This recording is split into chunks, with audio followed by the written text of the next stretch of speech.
Okay जी, बता दें voice वगैरह सब आ रही है बेटा, सब चीजें परफेक्ट, सब सही चल रहा है, बोले। ओके, तो एक आध मिनट ठहरते हैं फिर करते हैं, बस 7:30 पे शार्प एंड डॉट इंशाल्लाह स्टार्ट करते हैं।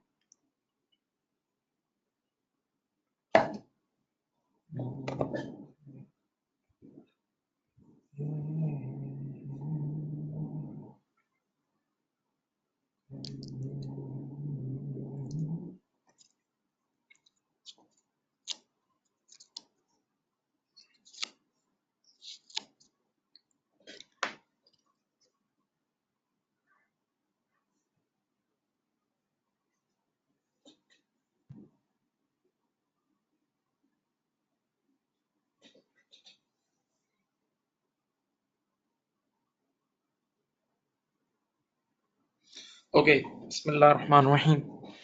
प्यारे बच्चों, हमने कल डेफेटेक्स काफी सारा कर लिया था, मेजर डेफेटेक्स हमने कल कर लिया था। आप लोगों को याद होगा we were on SOFP approach. SOFP approach में हमने क्या होगा, 3 कॉलम्स होंगे, एक कैरिंग वैल्यू, एक टैक्स बेस और एक टेम्परेरी डिफरेंस। याद है? कैरिंग वैल्यू का मतलब अकाउंटिंग का वर्ल्ड, ईयर एंड पर अकाउंटिंग के एसओएफपी में वो चीज कितने की है, एसेट या लायबिलिटी जाके लिख दो। दूसरा column tax base, tax base means tax वालों की बैलेंस शीट में वो चीज कितने की है वो जाके लिख दो, ठीक है। और इन दोनों का जो डिफरेंस है वो टेम्परेरी डिफरेंस है, ठीक है जी। अब टेम्परेरी डिफरेंस या तो टैक्सेबल होता है या डिडक्टेबल होता है, उसके भी आपको लिखवा दिए थे कि एसेट का केस हो और कैरिंग वैल्यू ज्यादा हो, टैक्स बेस कम हो, तो resulting temporary difference will be taxable temporary difference. और एसेट का केस हो, कैरिंग वैल्यू कम हो, टैक्स बेस ज्यादा हो, तो डिडक्टेबल टीडी होगा। And rules are reverse for liabilities, ठीक है। अच्छा, वैसे नॉर्मली डेफर टैक्स पीएनएल में ही जाता है हमेशा, लेकिन कल हमने एक चीज पढ़ी थी, defer tax on revaluation. Defer tax on revaluation याद है? डेफर टैक्स ऑन रिवैल्यूएशन का जो इम्पैक्ट है वो इक्विटी में जाता है, ठीक है जी। तो ये एक चीज हमारा इक्विटी में जाएगा जो हमने कल पढ़ा था। अब मेरी रिक्वेस्ट ये है कि अब देखें अप्रोच क्या थी, हम एसओएफपी अप्रोच से कर रहे थे। हमेशा हर साल के बिगिनिंग डेफर टैक्स लायबिलिटी निकाल लेना, हमेशा हर साल की बिगिनिंग की as at defer tax liability निकाल लेना, और हर साल की एंड की डेफर टैक्स लायबिलिटी निकाल लेना, सही है। तो कल जो आखिरी सवाल हमने किया था वो जूलियन कंपनी का, याद है? ये जूलियन कंपनी का सवाल मैंने कल कराया था। इसके जैसे मैंने 3-4 सवाल अपने खुद बना लिए, वो तो किट का था, इसके जैसे 3-4 मैंने अपने खुद बनाए। तो आज वो हमने पहले सबसे पहले वो करने हैं। तो अब देखें ये सवाल मैं आपके सामने पेश कर रहा हूँ, आपके सामने बोर्ड पे देखें। इसका अकाउंटिंग पीरियड में लिख रहा हूँ 1 जनवरी 09, ये रहा 31 December 09, okay. 1 January 09 to 31 December 09। थोड़ा सा इसमें आपको टाइपिंग, अब कह रहा है at the beginning of the period x company has net taxable TD of 300। ये टीडी 300 है, देखें ये 300 के ईयर के स्टार्टिंग पे टैक्सेबल टीडी है। ईयर के स्टार्टिंग पे रेडीमेड टैक्सेबल टीडी कितने गिवन है? ईयर के स्टार्टिंग में रेडीमेड टैक्सेबल टीडी कितने गिवन है? 300 के, सही है जी। तो आप ईयर के स्टार्टिंग के टैक्सेबल टीडीज को टैक्स रेट से मल्टीप्लाई करेंगे तो डेफर टैक्स लायबिलिटी आ जाएगी। ईयर के स्टार्टिंग के टैक्सेबल टीडी को टैक्स रेट से मल्टीप्लाई करेंगे तो डेफर टैक्स लायबिलिटी आ जाएगी, सही है, ओके। अच्छा, सवाल में 1-2 करेक्शन और है। पॉइंट नंबर 2 में जहां 8 लिखा हुआ है ये 80 है, ये 80 है, 80, ये नंबर 80 है, सही है। और ये जो टैक्स बेस है ना, ये जो नजर नहीं आ रही, ये 340 है, ये टैक्स बेस 340 है, ओके। चलो, आप लोगों से रिक्वेस्ट है कि सवाल सॉल्व करें। ईयर के स्टार्टिंग के नेट टैक्सेबल टीडी आपके सामने है भाई, नेट टैक्सेबल टीडी है आपके पास कितने? 300 के। टैक्सेबल टीडी को आप टैक्स रेट से मल्टीप्लाई करोगे, टैक्सेबल टीडी को आप टैक्स रेट से मल्टीप्लाई करोगे तो डेफर टैक्स लायबिलिटी आ जाएगी। टैक्स रेट इस सवाल में 30% है, इस सवाल में टैक्स रेट कितना है? 30%। तो आप अगर ईयर के स्टार्टिंग के टैक्सेबल टीडी को टैक्स रेट से मल्टीप्लाई करोगे तो 90 का डीटीएल, ओपनिंग डीटीएल तो एकदम प्लेट में रख के गिवन है, ओपनिंग डीटीएल तो एकदम आपको रेडी गिवन है, बस अब आपने क्लोजिंग डीटीएल निकालना है। बस अब आपने क्लोजिंग डीटीएल निकालना है। कल की क्लास में ऐसा सवाल कर रहे थे, 5 पॉइंट से, देखें ये 5 पॉइंट है जिनमें से एक point defer tax on revaluation का भी होगा। 5 पॉइंट से इनमें से एक point defer tax on revaluation का होगा। स्टार्ट करो, स्टार्ट करो बेटा, चलो ये 5 पॉइंट से स्टार्ट करें प्लीज सब। पॉइंट नंबर 1 जो है वो कमीशन इनकम का है, वैसा ही है जैसे डिविडेंड इनकम थी, ठीक है। Point number 2 property plant and equipment से रिलेटेड है। उसकी कैरिंग वैल्यू गिवन है, टैक्स बेस 340 तैयार गिवन है और बीच में एक रिवैल्यूएशन हुई है 80 की, 8080 की अपवर्ड रिवैल्यूएशन हुई है।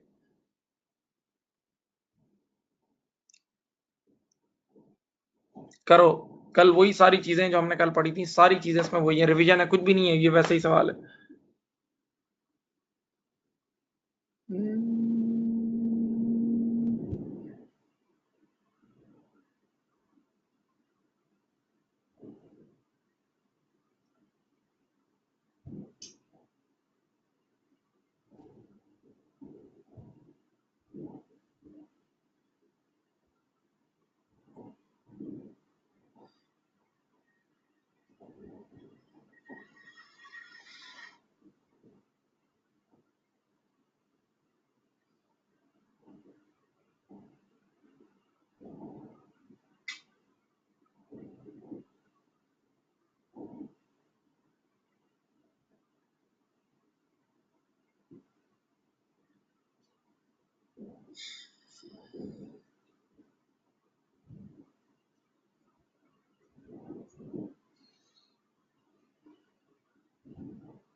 करो बेटा, स्टार्ट करो।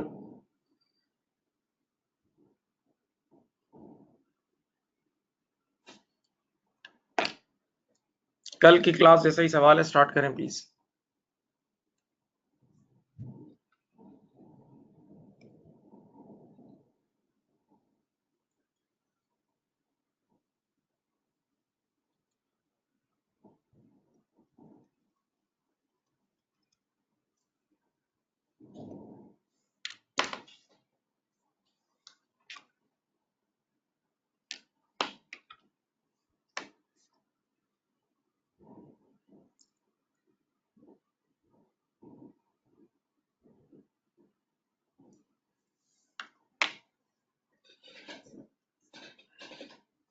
आप लोग सवाल की एक पिक्चर भी ले लें प्लीज, सवाल की एक पिक्चर ले लें बच्चों, सवाल की एक अदद पिक्चर ले लें प्लीज,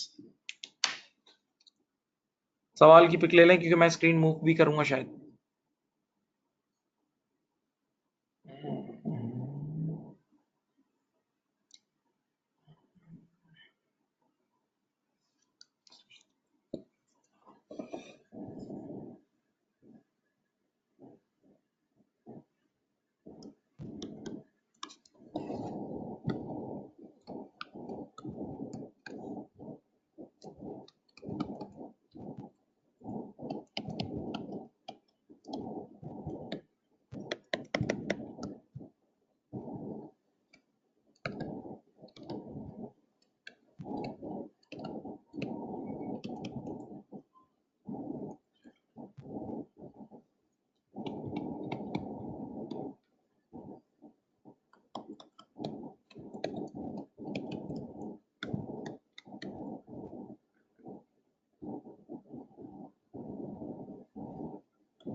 करो बेटा, अब टाइम कम लगना चाहिए, आपने कल पूरी ट्रेनिंग ली है, अब टाइम इतना थोड़ी लगना चाहिए।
चले जी, अब मैं डिस्कस कर रहा हूं, आइए आप लोग देखें, सामने देखें।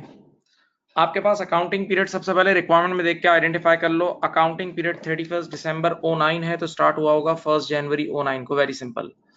आपको ईयर के स्टार्टिंग के टैक्सेबल टीडीज भी चाहिए और ईयर के एंड के भी टैक्सेबल टीडीज चाहिए। तो ईयर के स्टार्टिंग के टैक्सेबल टीडीज है 300, देखो मैंने भी बताया था 300। टैक्सेबल टीडी को टैक्स रेट से मल्टीप्लाई करोगे, ओपनिंग डेफर्ड टैक्स लायबिलिटी आ जाएगी 90। टैक्सेबल टीडीज को टैक्स रेट से मल्टीप्लाई करोगे, ओपनिंग डेफर्ड टैक्स लायबिलिटी आ जाएगी। Now the year and. Year end पर ये 5 ट्रांजेक्शन है, इन पांचों को अकाउंट फॉर करके आपने क्लोजिंग डेफर्ड टैक्स निकालना है। तो सुनो, सबसे पहले during the year company recognised commission income of 140 which has not been received, यानी वही है डिविडेंड वाला केस। हमने 2 लोगों का घर बिकवा दिया, तो हमारा कमीशन का राइट एस्टेब्लिश हो गया। अब उन्होंने कहा हम नेक्स्ट ईयर पे कर देंगे, लेकिन हमने रिसीवेबल तो बुक कर दिया ना, तो हमने अकाउंटिंग की दुनिया में बेटा ये एंट्री बना दी है, commission receivable debit, commission receivable debit 140 और PNL credit 140। Commission receivable debit और पीएनएल क्रेडिट की एंट्री बना दी है, सही है। अब टैक्स वालों के पास गए तो उन्होंने कहा हम अगले साल टैक्स लेंगे, तो पहले ही ओरली बता दूं ये टैक्सेबल टीडी होगा, टैक्सेबल टीडी होगा। लेकिन dear students, we follow SOFP approach. आ जाओ बच्चों की तरह चलते हैं। बताओ ईयर एंड की एसओएफपी में, ईयर एंड की एसओएफपी में हमारा कमीशन रिसीवेबल होगा 140। 140 हमारे पहले कॉलम में आ गया रिसीवेबल। अब the second column is tax base. हम टैक्स वालों के पास गए, हमने उनसे कहा कि जनाब क्या मामला है, तो उन्होंने कहा हम तो इसको मानते ही नहीं है, सिरे से ही नहीं मानते, बोला हमारी नजर में कुछ भी नहीं है ये। तो टैक्स बेस इज 0। और बेटा आप जरा सोचें, रिसीवेबल एक एसेट है, एसेट के केस में कैरिंग वैल्यू ज्यादा है, टैक्स बेस कम है, तो resulting temporary difference is taxable TD. Okay, सही। अब ये आपका पहला टैक्सेबल टीडी आ गया। अब second is very ready. Year end पर PP has a carrying value of 650 at 31 December 09। Full and final year end पर property plant and equipment accounting की दुनिया में 650 का है। अच्छा, कह रहा है this carrying value of PP includes, शामिल है, ये बड़ी इंपॉर्टेंट बात है, शामिल है एन अपवर्ड रिवैल्यूएशन ऑफ 80। अभी इसको भी ले लेता हूं, एक अपवर्ड रिवैल्यूएशन ऑफ 80 है। Tax authority charges on revaluation, tax on revaluation on disposal. Tax base of property plant and equipment is 340। यहां देखें, टैक्स बेस 340 की है। बताओ कैरिंग वैल्यू 650 है, टैक्स बेस 340 है, तो कितना फर्क होगा इसमें? 310 का होगा। हाँ, टैक्सेबल टीडी आ गया। अच्छा अब बताओ, एक एंट्री में बना देता हूं जिस तरह आप लोगों को पढ़ाया था। ड्यूरिंग द ईयर उसने बोला था एक अपवर्ड रिवैल्यूएशन हुई है 80 की। देखो जब अपवर्ड रिवैल्यूएशन हुई होगी तो उसकी एंट्री बनी होगी property plant and equipment debit और रिवैल्यूएशन रिजर्व क्रेडिट। सही है, सुने इस बढ़ी हुई वैल्यू को लेके हम टैक्स वालों के पास गए होंगे, हम कहेंगे यार ये लो फायदा हुआ है, टैक्स लो। तो टैक्स वाला बोलता है कि हम अनरियलाइज चीजों पे टैक्स नहीं लेते, हम अनरियलाइज चीजों पे टैक्स नहीं लेते हैं। सही, ओके। तो वो कहेगा कि अभी तो नहीं चाहिए, लेकिन हाँ फ्यूचर में चाहिए। तो फिर जब फ्यूचर में जब ये महंगा बिकेगा तो हमें टैक्स देना है ना, तो इट्स अ टैक्सेबल टीडी। और टैक्सेबल टीडी पे डेफर्ड टैक्स लायबिलिटी बुक होती है, तो इस पे 30% लगा लो, मुल्क में टैक्स रेट है। तो नीचे देखो इसकी एक डेफर्ड टैक्स की एंट्री बना देता हूँ, DTL 24, 80 का 30% होता है 24, और यहाँ डेबिट क्या होगा याद है, रिवैल्यूएशन रिजर्व। सही है, मैचिंग कर दी। और ये एंट्री बना के एक कोने पर रख ली, ये एंट्री बना के एक साइड पर रख ली, ताकि आप लोगों को याद रहे ये एंट्री कहीं पोस्ट भी होती थी एंड में। ठीक है, अब देख लें इसको आराम से।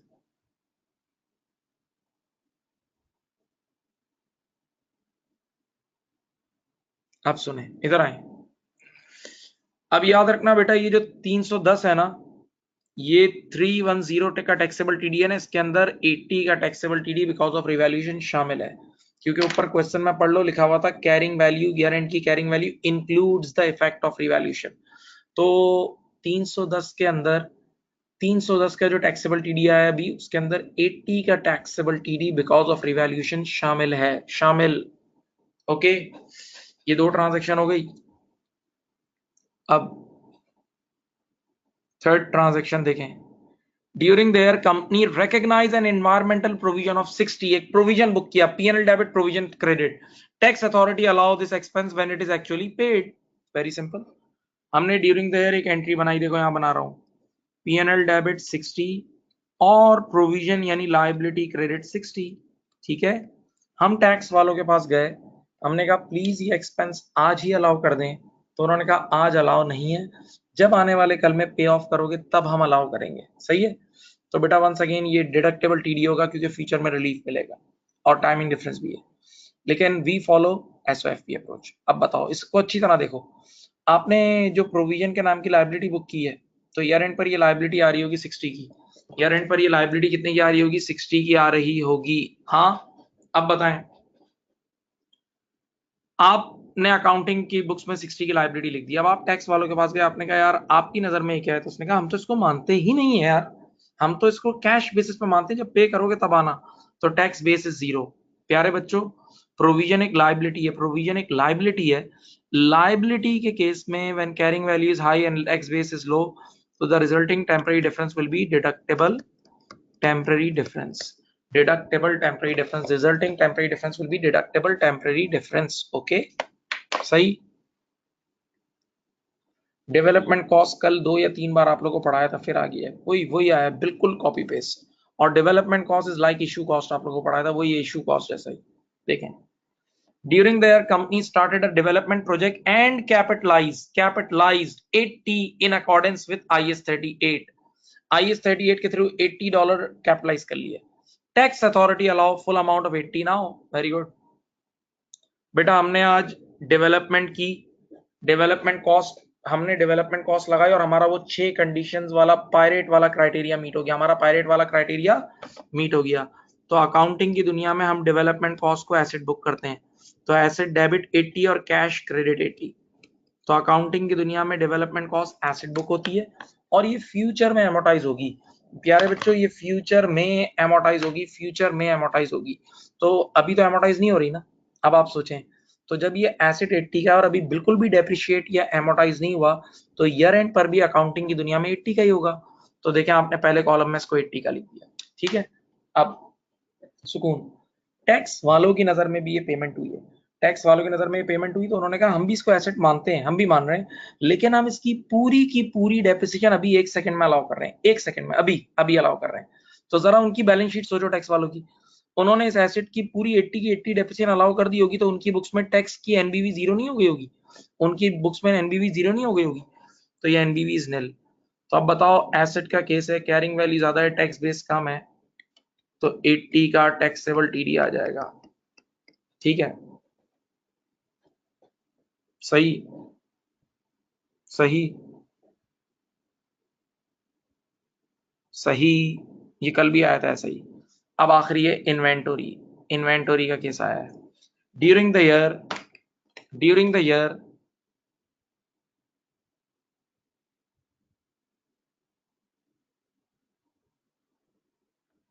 During the year company bought some inventory for 70। बेटा हमने इन्वेंटरी खरीदी 70 की, कॉस्ट कितनी थी 70 की खरीदी, ये देखो 70 की खरीदी, और but before the year end it has been damage by employees, employees ने गिरा दी, ये केस कराया था तुम लोगों को पहले, and because of the damage the NRV of the inventory became 50, थक गिर गई, allow this loss when the inventory is actually sold, यानी अगले साल। बताओ कॉस्ट 70 है और एनआरवी 50 है, कॉस्ट 70 और एनआरवी 50 है, आराम से सुकून से सोचो। ये जो नुकसान हुआ है, पहले इसकी स्टोरी सुन लो। जो नुकसान हुआ है 20 रुपए का, अकाउंटिंग की दुनिया में आज ही बुक हो जाएगा अकॉर्डिंग टू प्रूडेंस, लेकिन टैक्स वाला इसको आज नहीं मानेगा। वो बोलेगा जब अगले साल बेचोगे, जब अगले साल बेचोगे तब हम अलाउ करेंगे, अभी हम अलाउ नहीं कर रहे। जब आप अगले साल सेल आउट करेंगे तब हम अलाउ करेंगे, अभी अलाउ नहीं कर रहे हैं। ओके, पक्का? तो टेम्परेरी डिफरेंस आ गया। अब इधर देखो, अकाउंटिंग के वर्ल्ड में सामने देख लो, inventory should be recorded at lower, lower याद है, तो 70 और 50 में से 50 पे रिकॉर्ड होगी, यानी नुकसान हमने अभी अभी बुक कर लिया। तो अकाउंटिंग की दुनिया में इन्वेंटरी 50 पे रिकॉर्ड होगी, लेकिन क्या टैक्स वाले ने इस नुकसान को माना है? नहीं। तो टैक्स वालों की नजर में अभी भी ये 70 की है, उसी ओरिजिनल अमाउंट की है, वो नुकसान को नहीं मान रहे ना, तो उनकी नजर में ये 70 की है। अब बताओ, इन्वेंट्री गालिबन एसेट है, इन्वेंटरी गालिबन एसेट है, और एसेट के केस में कैरिंग वैल्यू कम है, टैक्स बेस ज्यादा है। एसेट के केस में कैरिंग वैल्यू कम है, टैक्स बेस ज्यादा है, तो 20 रुपए का डिडक्टेबल टीडी आ जाएगा। हाँ, अब बताओ बेटा, सारी चीजें हो गई, इन सबको नेट ऑफ कर लो, इन सबको नेट ऑफ कर लो। 140 और 310 को ऐड करोगे तो ये आएगा 450। हाँ, और ये कट कटा के फाइनल 450 आएगा। चलो, 450 का नेट टैक्सेबल टीडी आ गया। हाँ, और ईयर एंड के टैक्सेबल टीडी को ईयर एंड के टैक्स रेट से मल्टीप्लाई करेंगे, दैट इज 30%, तो ये हो जाएगा आपके पास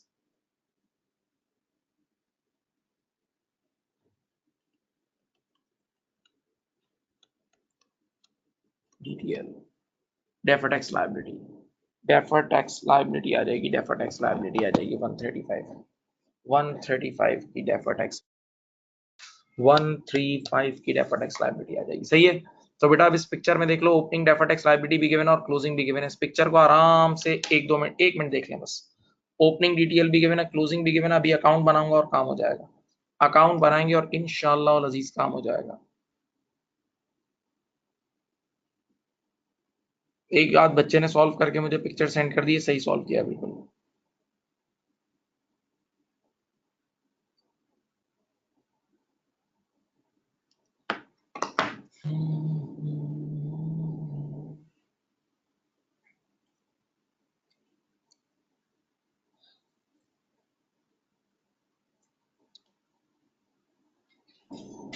अब बात सुने बेटा, मैं अकाउंट बना रहा हूँ, देखें यहाँ देखें, मैंने एक सिंपल सा अकाउंट बनाया, उसमें लिखा डेफर्ड टैक्स, उसमें लिखा डेफर्ड टैक्स। एक सिंपल सा अकाउंट बनाया, उसमें लिख दिया मैंने डेफर्ड टैक्स। ओपनिंग बैलेंस कितना है? 90, क्लोजिंग इज 135। अब मेरी बात सुनो, कल वाले डायलॉग आ गए। आम आदमी क्या करता है? आम आदमी इसका डिफरेंस उठा के डायरेक्ट पीएल में डाल देता है, गलत। इस बार इस डिफरेंस की बाकी वजह अपनी जगह है, इस बार इस डिफरेंस की बाकी वजह अपनी जगह है। एक वजह इसकी है ये रिवैल्यूएशन, याद है ये रिवैल्यूएशन वाली एंट्री? तो मैंने कल भी बोला था, एंट्रीज बनाने के लिए नहीं, पोस्ट करने के लिए भी होती है। तो अब आपके पास ये जो डीटीएल है, ये यहाँ 24 से क्रेडिट हो जाएगा, और मुझे अब बताएं ये बैलेंसिंग फिगर कितनी आ जाएगी? ये बैलेंसिंग फिगर आपकी कितनी आ जाएगी बताएं? 90 प्लस 24, 90 प्लस 24 इज 114, 114 में 21 ऐड करेंगे, ये आंसर है। तो आपका जो डेफर्ड टैक्स एक्सपेंस, देखो जो इस साइड पे आता है तो एक्सपेंस होता है, याद है ना, एक्सपेंस होता है। जो डेफर्ड टैक्स एक्सपेंस पीएनएल में जाएगा, जो डेफर्ड टैक्स चार्ज पीएनएल में जाएगा, वो 21 है, और ईयर एंड के एसओएफपी में ये लायबिलिटी चले जाएगी, ईयर एंड के एसओएफपी में ये लायबिलिटी चली जाएगी। सही है, ये आपका सवाल सॉल्व हो गया है, ये आपका सवाल सॉल्व हो चुका है, ये आपका सवाल सॉल्व हो चुका है।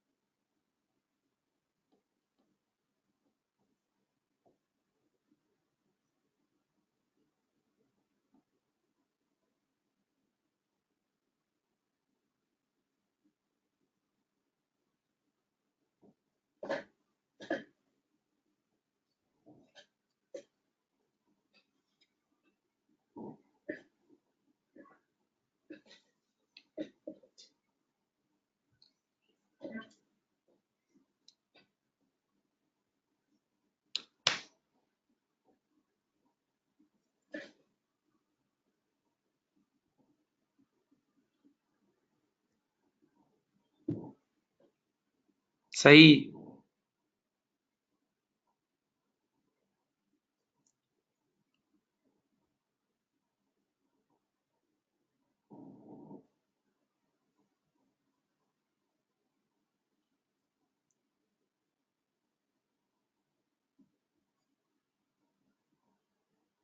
सही है जी। अब बेटा अगले 2 सवालात के लिए बस एक मैं आपको हल्की सी स्लाइड ट्रेनिंग दूंगा, और हमेशा बच्चे खुद ही करते हैं। सुनो, 2 ट्रेनिंग देनी है। नंबर 1, बेटा आप क्वेश्चन सॉल्व कर रहे हैं, आपको पता है डेफर्टेक्स सिर्फ टेम्परेरी डिफरेंस के लिए होता है, परमानेंट डिफरेंस के लिए नहीं होता। डेफर्टेक्स सिर्फ टेम्परेरी डिफरेंसेस के लिए होता है, परमानेंट डिफरेंस यानी नॉन टेम्परेरी डिफरेंस के लिए नहीं होता, याद है। और टेम्परेरी डिफरेंसेस के लिए एक बात बताई थी, अभी नहीं और कभी नहीं। तो आप क्वेश्चन सॉल्व कर रहे होगे, अचानक से परमानेंट या नॉन टेम्परेरी डिफरेंस आ जाएगा तो इग्नोर कर देना। अचानक से परमानेंट या नॉन टेम्परेरी डिफरेंस आ जाएगा तो इग्नोर कर देना। ओके, सही। नंबर 2, यानी उस लाइन को इग्नोर कर देना, उसमें कोई डेफर्टेक्स नहीं होगा। कहीं भी परमानेंट डिफरेंस की कोई लाइन आ जाए, इग्नोर करना, टोटल इग्नोर, कुछ भी नहीं होगा, उस पर डेफर्टेक्स होता ही नहीं है। नंबर 2, ये डायलॉग गौर से सुनना, याद रखना किसी भी चीज का अकाउंटिंग और टैक्स ट्रीटमेंट विद टाइमिंग अगर सेम हो, अकाउंटिंग और टैक्स ट्रीटमेंट विद टाइमिंग अगर सेम हो तो उस पर कोई डेफर्टेक्स नहीं होगा, कोई टेम्परेरी डिफरेंस ही नहीं होगा। मैं फिर बोल रहा हूँ, किसी भी चीज का अकाउंटिंग और tax treatment with timing same हो, विद टाइमिंग सेम हो तो उस पर कोई डेफर टैक्स नहीं होगा, उस पर कोई डेफर टैक्स, उस पर टेम्परेरी डिफरेंस ही नहीं होगा, फड्डा ही नहीं होगा कोई। एग्जांपल सुनो, मैंने आज एक टेलीफोन एक्सपेंस बुक कर लिया, मैंने आज एक टेलीफोन एक्सपेंस बुक किया और टैक्स वालों के पास गया, उसने कहा हाँ हम भी आज ही अलाउ कर रहे हैं, तो बस फड्डा ही नहीं है। किसी भी चीज का अकाउंटिंग और tax treatment with timing same हो तो टेम्परेरी डिफरेंस जीरो होगा, फिर तो डिफरेंस ही नहीं है ना, फड्डा ही नहीं है, कोई डिफरेंस नहीं है फिर तो। ठीक है, तो ये 2 डायलॉग जहन में रखें और नेक्स्ट क्वेश्चन करें। चलो बिस्मिल्लाह, ये रहा सवाल, ये रहा सवाल, आसान सवाल है, ठक ठक अब होना चाहिए, वही चीज रिपीटिशन है। अकाउंटिंग पीरियड भी आपके सामने, everything is in front of you.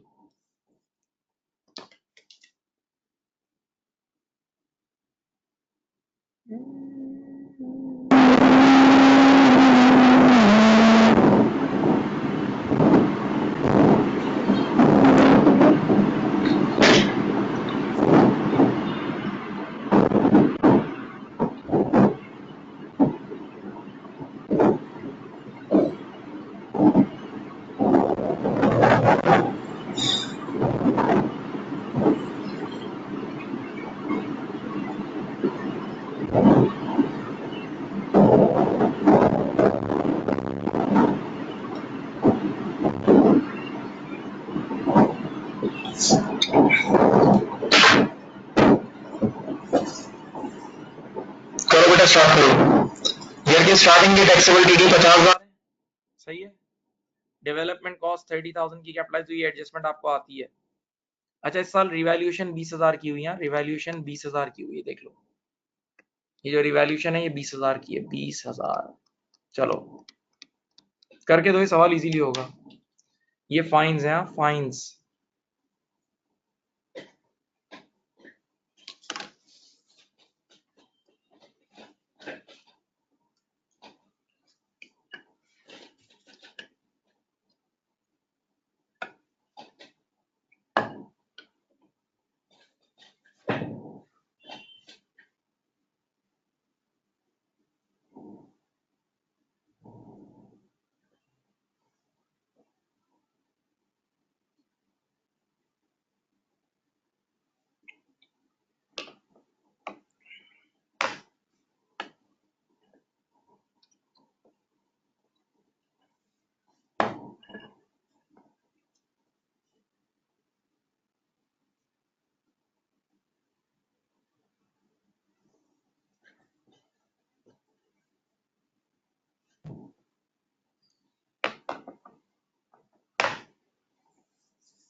ये इशू कॉस्ट 15,000 की ले लें, ये इशू कॉस्ट 15,000 की ले लें, 15,000 इशू कॉस्ट 15,000 है ये, सही है।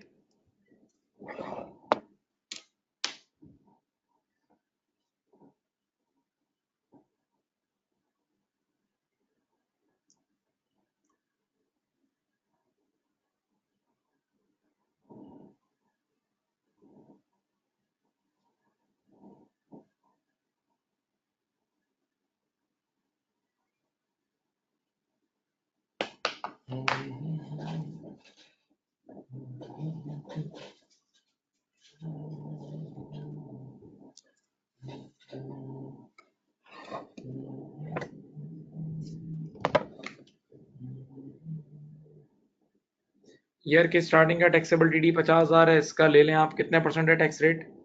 30%। 15,000 आपका ओपनिंग डीटीएल आ जाएगा।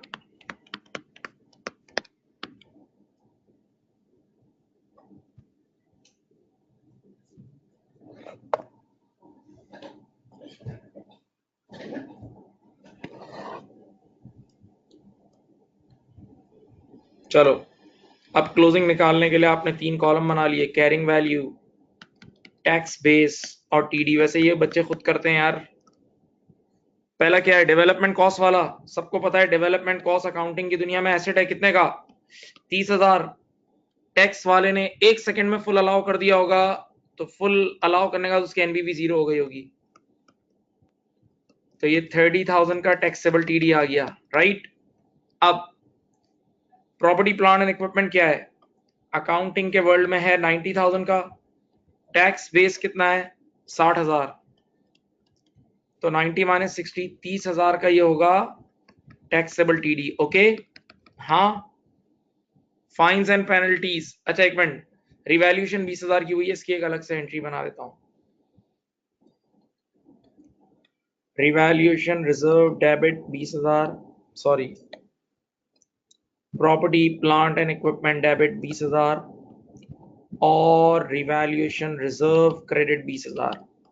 और बेटा आपको पता है इस पर टैक्स रेट लगेगा कितना? 30%, तो ये हो जाएगा 6,000।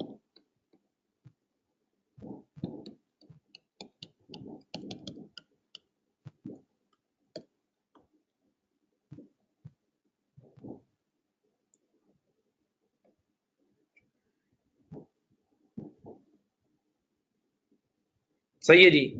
अगली दोनों लाइंस किसी काम की नहीं है। Fines and penalties are permanent difference, याद है? फाइन्स और पेनल्टीज टैक्स डिपार्टमेंट कभी भी अलाउ नहीं करता, अभी नहीं और कभी नहीं, तो याद है ये था परमानेंट, था परमानेंट डिफरेंस, बताया था ना। फाइन्स और पेनल्टीज अभी नहीं और कभी भी नहीं, वो तो कहता है कभी भी अलाउ नहीं होगी, तो ये तो कभी इस पे रिलीफ मिलेगा ही नहीं, इस पे कोई डेफर टैक्स नहीं है। नेक्स्ट लाइन पढ़ें, company booked electricity expense of 5,000 during the year, पढ़ना, tax authority also allow the same expenditure this year. बस, मैंने एक इलेक्ट्रिसिटी एक्सपेंस बुक किया 5,000 का, मैंने एक इलेक्ट्रिसिटी एक्सपेंस बुक किया 5,000 का, टैक्स वालों के पास गया, टैक्स वालों के पास गया, तो उन्होंने कहा हम भी आज ही अलाउ कर रहे हैं, तो कोई फड्डा ही नहीं है, कोई फड्डा ही नहीं है भाई, कोई मसला ही नहीं है, सही। तो इन दोनों में भी कोई टेम्पररी डिफरेंस नहीं होगा, ना फाइन्स के ऊपर होगा, फाइन्स पे भी कुछ नहीं है, इलेक्ट्रिसिटी पे भी कुछ भी नहीं है, ठीक है। Last one is issue cost, last one is issue cost. मैंने आपको बताया था अकाउंटिंग के वर्ल्ड में जो इशू कॉस्ट लगती है, एक मिनट याद दिलाता हूं, इशू कॉस्ट की एंट्री होती है एसेट डेबिट, हम एसेट लिखते हैं उसको, याद है? एसेट डेबिट 15,000 और कैश क्रेडिट 15,000, एसेट डेबिट 15,000 और कैश क्रेडिट 15,000, एसेट डेबिट 15,000 और कैश क्रेडिट 15,000। तो इशू कॉस्ट की एंट्री अकाउंटिंग की दुनिया में होती है एसेट डेबिट और कैश क्रेडिट, कैपिटलाइज होती है, हाँ पक्का, हाँ। तो अकाउंटिंग की दुनिया में ये ईयर एंड पर 15,000 का एसेट आ रहा होगा। अब याद है डेवलपमेंट कॉस्ट वाली कहानी, टैक्स डिपार्टमेंट ये पूरे हमने पे कर दिया ना अभी, तो वो 1 सेकंड में पूरे के पूरे 15,000 को अलाउ कर देगा, तो टैक्स वालों की एनबीवी 0 हो जाएगी, टैक्स की एनबीवी क्या हो जाएगी? 0 हो जाएगी, सोचो ना, तो ये नील हो जाएगी। अब मैंने कहा था डेवलपमेंट कॉस्ट एक एसेट है, एसेट कैपिटलाइज किया है, एसेट के केस में कैरिंग वैल्यू ज्यादा है, टैक्स बेस कम है, तो 15,000 का ये टैक्सेबल टीडी आ जाएगा, हाँ। चलो बेटा ईयर एंड का नेट टैक्सेबल टीडी निकाल लो, 30 और 30 60 और ये 75,000, ये आपका टैक्सेबल टीडी आ गया।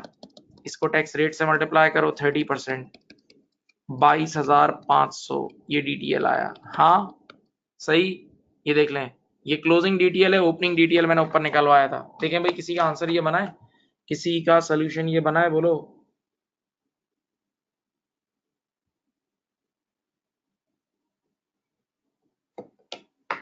किसी का ये सोल्यूशन बना है?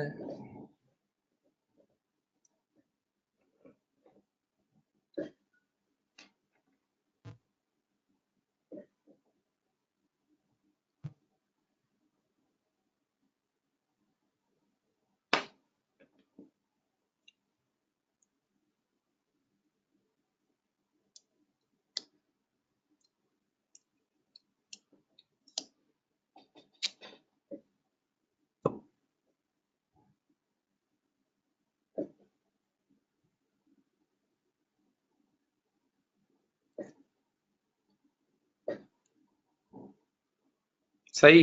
अब बात सुने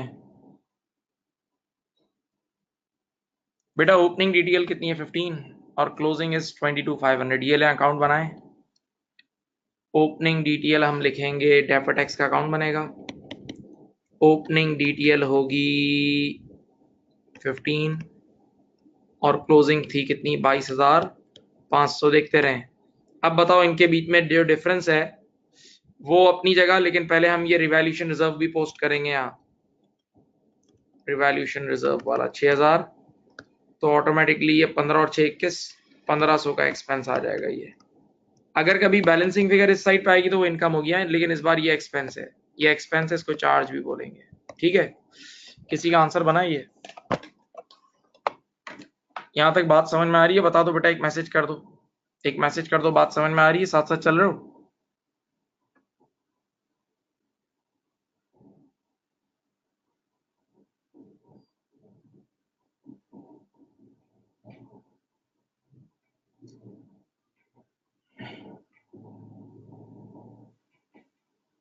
अगर किसी ने इशू कॉस्ट 5,000 ले ली है तो उसका फिर आंसर 65 आ रहा होगा। मैंने इशू कॉस्ट 15,000 लिया, अगर वो थोड़ा सा नजर नहीं आ रहा था उसमें लाइट। इशू कॉस्ट 15,000 है, 15,000 है। अगर किसी ने 5,000 लिए तो उसका आंसर 65,000 आ रहा होगा, ईयर एंड का टैक्सेबल टीडी।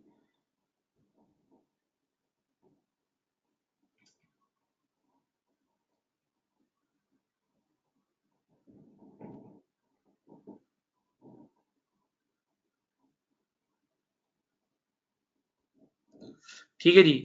अब एक और क्वेश्चन ऐसा ही आखिरी, अब आप लोग खुद कीजिएगा प्लीज, खुद करें, मैं आपको सोल्यूशन भेज दूंगा। ये लें, ये लीजिए, लास्ट सवाल है, फिर हम आगे थोड़ा बढ़ते हैं।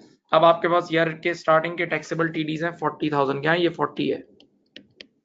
ईयर के स्टार्टिंग का टैक्सेबल टीडी है 40। ठीक है, रिवैल्यूएशन 30,000 की है। ये प्रॉपर्टी प्लांट एंड इक्विपमेंट है, ये 45,000 है। ये कंपनी ने 6,000 का बुक किया है। फिर ये इंटरेस्ट इनकम है, ये गवर्नमेंट ग्रांट है, ये पॉलिटिकल डोनेशन है। चलो करो।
लास्ट टू तो परमानेंट डिफरेंस है, गवर्नमेंट ग्रांट और political donation is a permanent difference, याद है, government grant and political donations are permanent difference, so you don't need to book any defer tax on permanent difference, तो leave the last two ones, और पहले तीन पे बस आपने काम करना होगा, फर्स्ट थ्री, जिसमें से पहला प्रोविजन है जो कि डिडक्टेबल टीडी आएगा, दूसरा प्रॉपर्टी प्लांट एंड इक्विपमेंट है, और तीसरा इंटरेस्ट इनकम, वही डिविडेंड इनकम वाली कहानी है, डिविडेंड इनकम वाली वो टैक्सेबल टीडी आएगा।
कर लिया बेटा, सेंड कर दें मुझे अगर किसी ने कर लिया, तो मैं आगे आप लोगों को, जिसने कर लिया वो मुझे एक पिक्चर सेंड करे, पहले तीन की कहानी है बस यार।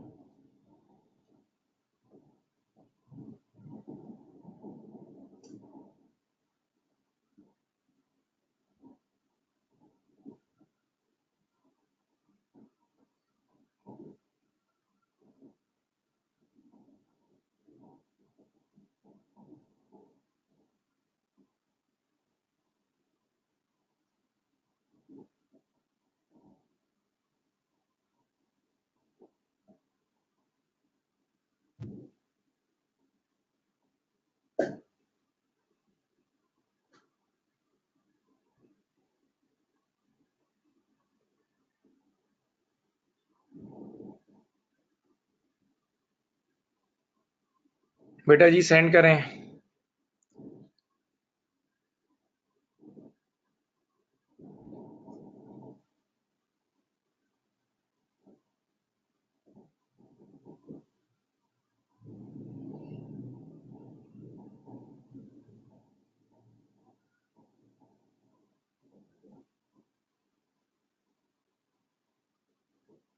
सही,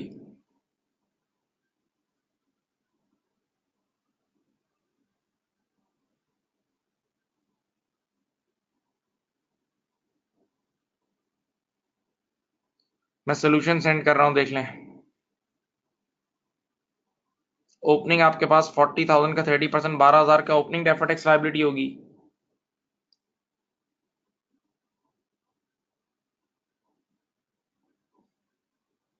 कंपेयर कर लें बेटा, कंपेयर कर लें।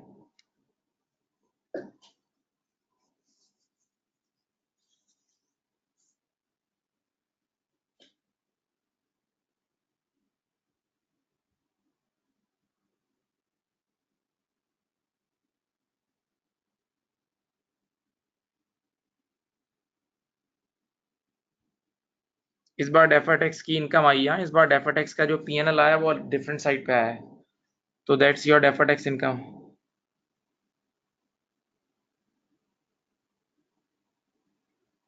सही, ओके, इस बार डेफर टैक्स की इनकम आई है, इस बार डेफर टैक्स की इनकम आई है बच्चों। अब एक मिनट, अजान हो रही है, मैं खामोश हूँ।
चलो बेटा, अब एक बहुत ही इंपॉर्टेंट एडजस्टमेंट मैं आपको करा रहा हूं। उस एडजस्टमेंट का नाम मैंने रखा है आलिम जाहिल। ये अजीब नाम रखा है क्योंकि फाइनल अकाउंट में इतनी बार आता है, हर सवाल में होता है। तो जो बिल्कुल ही डफर भी होते हैं उसको भी याद हो जाता है, एक जैसी होती है, टक टक टक टक बच्चे कर रहे होते हैं। तो इसको एक बार में सीख लो, इस कहानी को एक बार में सीख लो। फाइनल अकाउंट बस अब हमारा नया टॉपिक, अब हमारा टॉपिक ही फाइनल अकाउंट है, बस अब आज से फाइनल अकाउंट हम पढ़ेंगे। तो बेटा, पहली बात याद है, कल नहीं, डे बिफोर यस्टरडे जब मैंने डेफाटेक्स IAS 12 शुरू कराया था, IAS 12 जब मैंने शुरू कराया था, तो मैंने आपको डेफाटेक्स एक अलग स्टाइल में लॉन्च किया था, अगर आपको याद हो। मैं आपको पहले एक ऐसी दुनिया में ले गया था जहां कोई डेफाटेक्स नहीं था। लेकिन जब डेफाटेक्स नहीं था तो याद है, शेयर होल्डर पागल हो रहे थे, वो अपनी बीवी को बुलाता था, याद है, और टैक्स रेट मल्टीप्लाई करता था।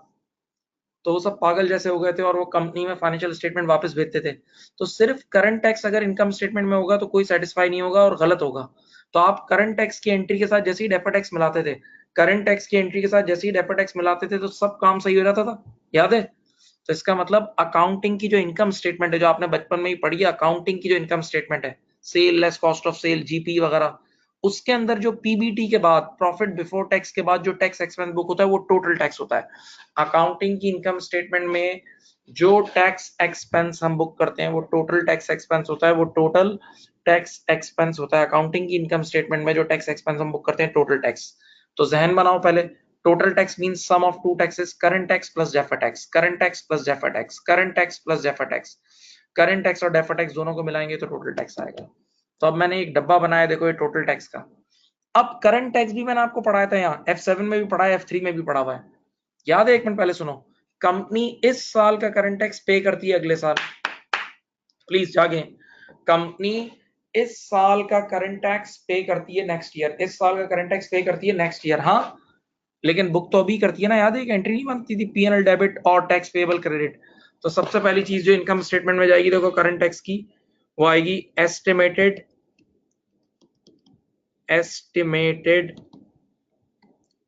करंट टैक्स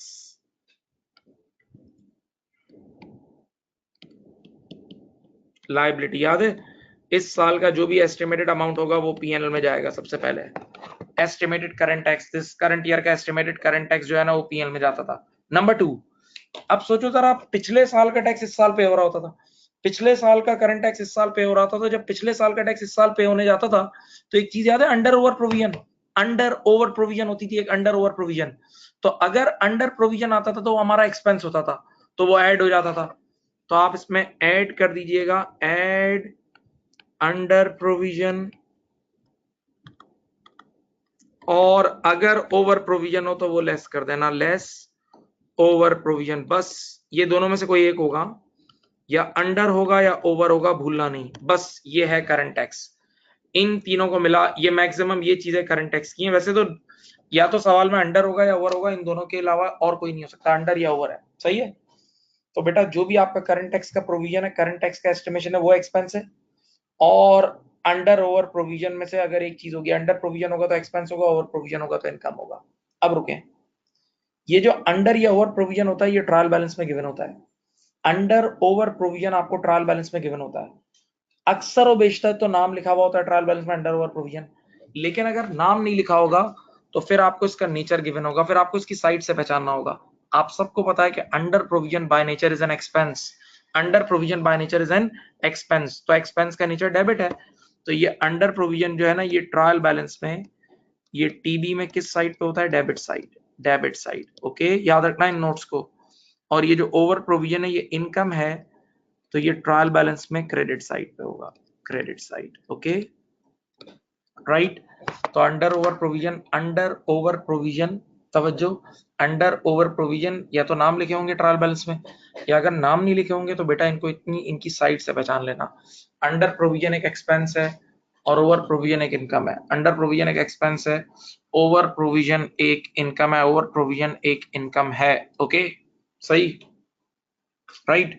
बस करंट टैक्स में इतना ही है और कुछ भी नहीं है। अब आ जाओ, अब सुनो, अब इसमें आप एक और चीज एडजस्ट करनी होगी, डेफर टैक्स। क्या एडजस्ट करना होगा?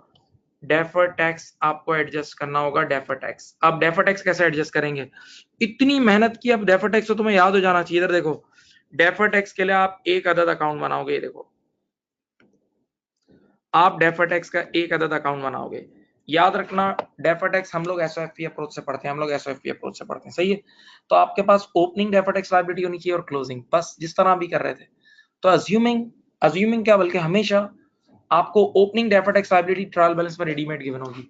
आपको opening deferred tax liability trial balance में रेडीमेड गिवन होगी। Opening deferred tax liability TB से उठा लेना। और क्लोजिंग डेफर्ड टैक्स लायबिलिटी के लिए आपको नॉर्मली ईयर के एंड के नेट टैक्सेबल टीडी गिवन होते हैं, तैयार गिवन होते हैं। ये लेटेस्ट से ये गिवन है 20,000, सही है।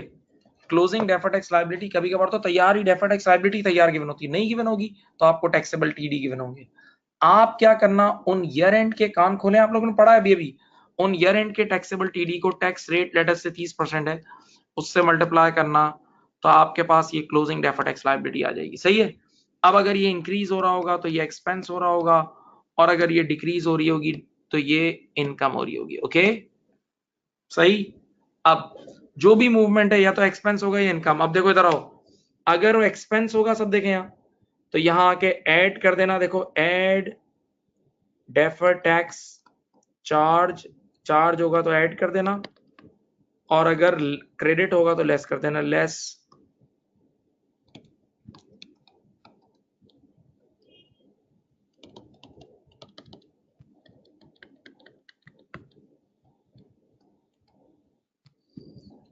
deferred tax credits, less deferred tax credits, less deferred tax credits, सही।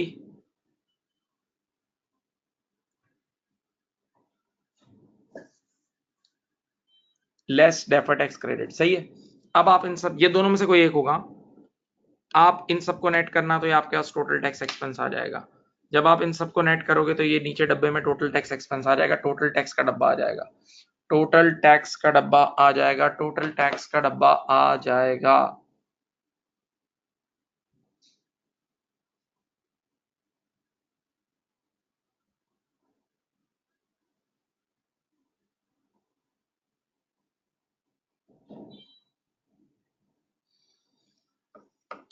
टोटल टैक्स का डब्बा आ जाएगा,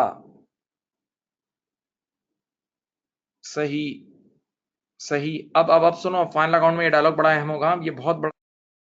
पूरे डब्बे में जो कुछ लिखा है ना, इसमें क्या क्या चीजें कहाँ कहाँ जाएंगी, क्या क्या चीजें कहाँ कहाँ जाएंगी, क्या क्या चीजें कहाँ कहाँ जाएंगी, ओके सुनिए। सबसे पहली चीज, इस टोटल टैक्स का जो डब्बा है ना फाइनल, ये टोटल नजर आ रहा है, ये इनकम स्टेटमेंट में जाएगा, ये इनकम स्टेटमेंट में जाएगा पीबीटी के बाद। ये हमारा टोटल टैक्स एक्सपेंस है, ये जाएगा इनकम स्टेटमेंट में पीबीटी के बाद, ये जाएगा इनकम स्टेटमेंट में पीबीटी के बाद एज अ टैक्स एक्सपेंस, सही है पक्का। ये पहली चीज हो गई।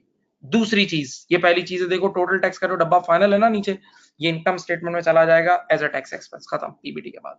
दूसरी चीज, कंपनी सामने देखे मेरी तरफ, कंपनी इस साल का करंट टैक्स नेक्स्ट ईयर पे करती है। कंपनी इस साल का करंट टैक्स कब पे करती है? Next year. हाँ, तो बेटा ये वाला जो करंट टैक्स है ना, ये नजर आ रहा है, ये अमाउंट, ये ईयर एंड पर करंट लायबिलिटी में आएगा, ये ईयर एंड पर करंट लायबिलिटी में आएगा, क्योंकि नेक्स्ट ईयर पे होना है, वेरी नेक्स्ट ईयर।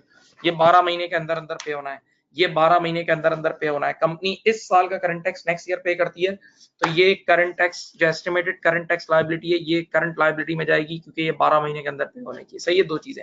और तीसरी और आखिरी चीज, ये बिल्कुल नई बात बता रहा हूँ, ये आप लोगों के लिए थोड़ी सी नई होगी, दलील दूंगा। ये जो डेफर्ड टैक्स लायबिलिटी है ना क्लोजिंग, ये जो डेफर्ड टैक्स लायबिलिटी क्लोजिंग, ये ईयर एंड की हमेशा हमेशा ये ईयर एंड की नॉन करंट लायबिलिटी में जाएगी, हमेशा हम नॉन करंट लायबिलिटी में जाएगी, हमेशा ये ईयर एंड की नॉन करंट लायबिलिटी में जाएगी। बच्चे ने कहा यार ये क्या मसला है, डेफर्ड टैक्स लायबिलिटी को नॉन करंट में क्यों बुक कर रहे हैं? तो पहला जवाब तो ये तो IAS 12 का हुक्म है, ये तो IAS 12 का ऑर्डर है, इसलिए नॉन करंट है, पहला जवाब। दूसरा जवाब क्या है, सुकून से सुने। डेफर्ड टैक्स याद है कितनी चीजों की वजह से होता है? डिविडेंड की वजह से भी होता है, डेवलपमेंट कॉस्ट की वजह से भी अराइज होता है, प्रॉपर्टी प्लांट एंड इक्विपमेंट की वजह से भी अराइज होता है। तो नॉर्मली उसमें मेजॉरिटी चीजें वो होती हैं जो लॉन्ग टर्म में जाके रिवर्स होती हैं। नॉर्मली डेफर्ड टैक्स में मेजॉरिटी चीजें वो होती हैं जो लॉन्ग टर्म में रिवर्स होती हैं। तो इसीलिए IAS 12 ने इसको नॉन करंट लायबिलिटी डिक्लेयर कर दिया, एक चीज। दूसरी वजह, IAS 12 चाहता तो इसको करंट नॉन करंट में ब्रेक करवाता कि जो 12 महीने के अंदर रिवर्स होने की है तो वो करंट और बाकी नॉन करंट, लेकिन उन्होंने कॉम्प्लेक्सिटी को कम करने के लिए ये चीज माफ कर दी है। उन्होंने कॉम्प्लेक्सिटी को कम करने के लिए, ताकि ज्यादा कॉम्प्लेक्स ना हो, ये चीज माफ कर दी है। ये चीज माफ कर दी है। ओके,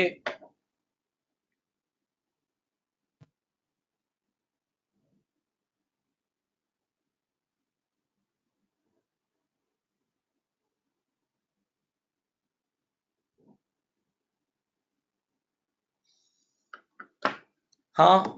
तो बेटा देखो, ये सारा काम आपने इतनी बार करना होगा, बार बार करना होगा, बल्कि मुझे पता है जब बार बार करना है तो मैं इसके एमसीक्यूज भी अभी आपको करा रहा हूँ ताकि आपको रवा कर दूं।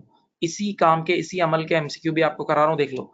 तो ये टोटल टैक्स का पैकेट आपने बनाना होगा बेटा। ये टोटल टैक्स का पैकेट है, यहाँ टोटल टैक्स यहाँ लिखा हुआ है, देखो टोटल टैक्स का वर्ड यहाँ लिखा हुआ है, देख लें। टोटल टैक्स, तो total tax means sum of two taxes, current tax plus deferred tax, current tax plus deferred tax. Deferred tax तो अभी अभी आपने पढ़ा है। और करंट टैक्स में दो चीजें आती हैं, एक करंट ईयर का टैक्स प्रोविजन यानी करंट ईयर का एस्टिमेटेड टैक्स लायबिलिटी, और दूसरा अंडर या ओवर। अंडर या ओवर, अंडर या ओवर आपको ट्रायल बैलेंस से मिल जाता है, या तो नेम लिख के मिलता है, या फिर वो आपको साइट के थ्रू पहचानना होता है। ठीक है, बोले जी, देख लें भाई।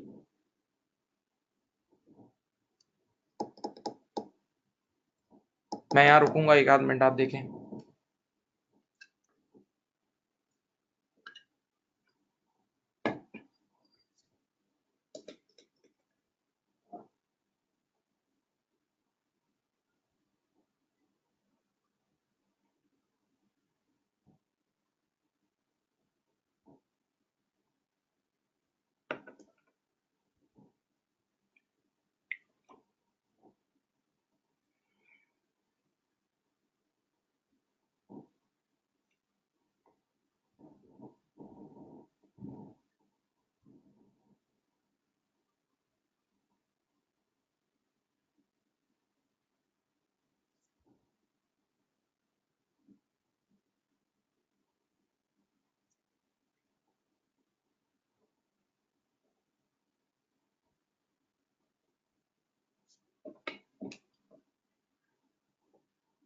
चलो बेटा इधर आओ।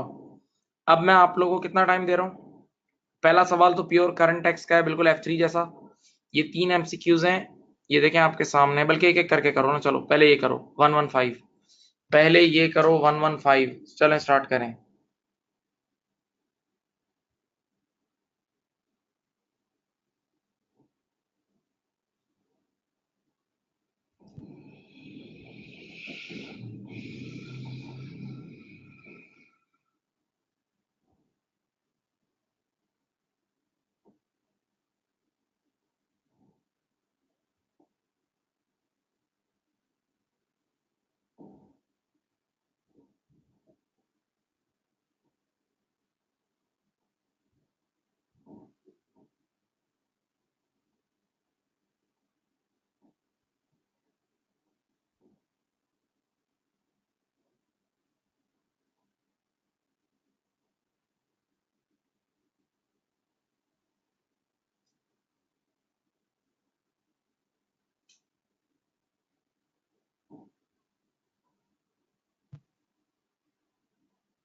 चलो बेटा स्टार्ट करें, फर्स्ट क्वेश्चन सॉल्व करें।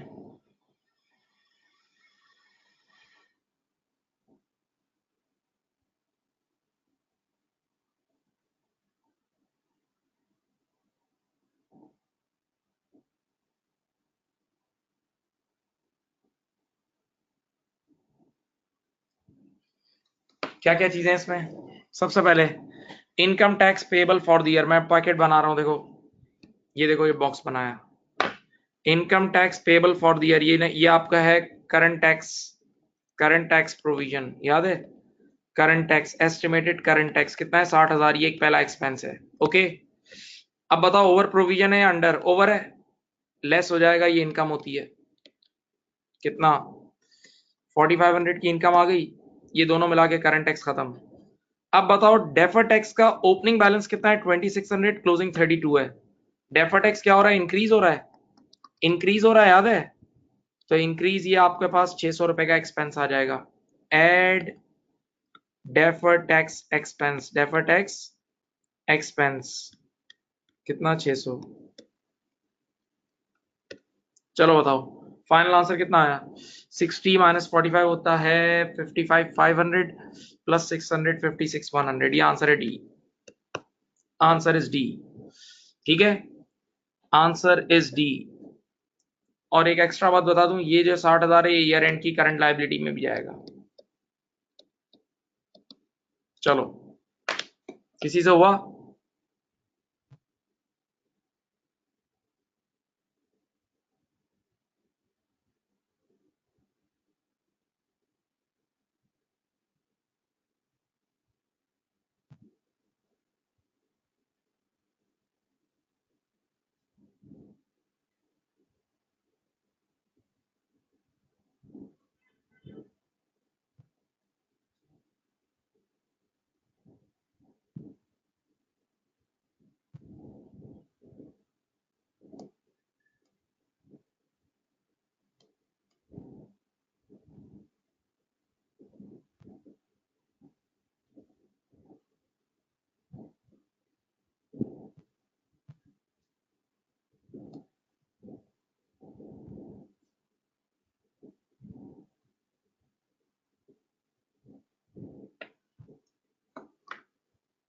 नेक्स्ट। चलो बेटा, ये दो सवाल करें। दोनों सवाल मैंने आप लोग को उस पे भी भेज दिए हैं, व्हाट्सएप पे भी भेज दिए हैं। चलें, 116 एंड 117, 116 एंड 117। चलें स्टार्ट प्लीज।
चलो अब देखें इसमें।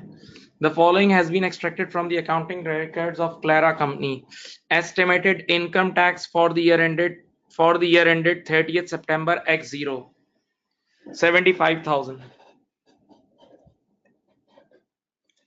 बेटा आपके पास पिछले साल का एस्टिमेटेड टैक्स कितना था? 75,000। लास्ट ईयर ये सोचा था 75, और एक्चुअल इस साल पे कितना हुआ? 80।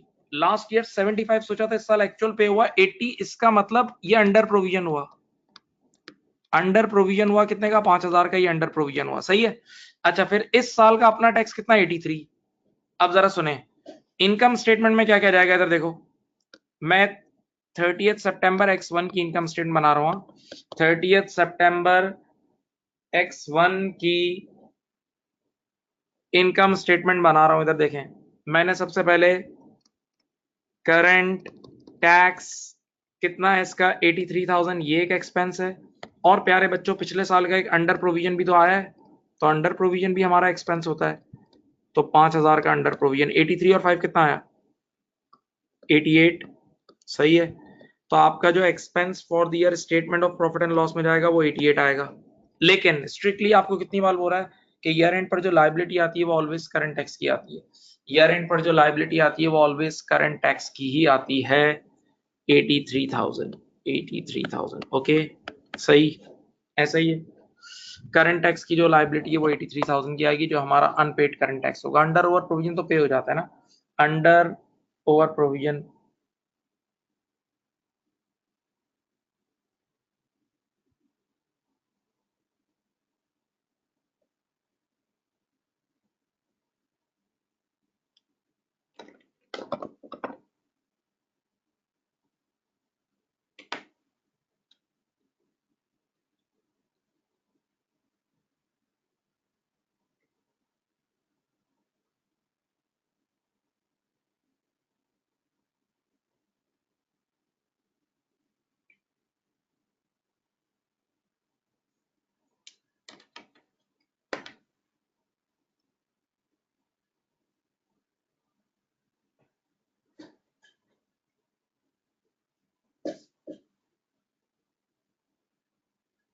चलो बेटा ये करो 117।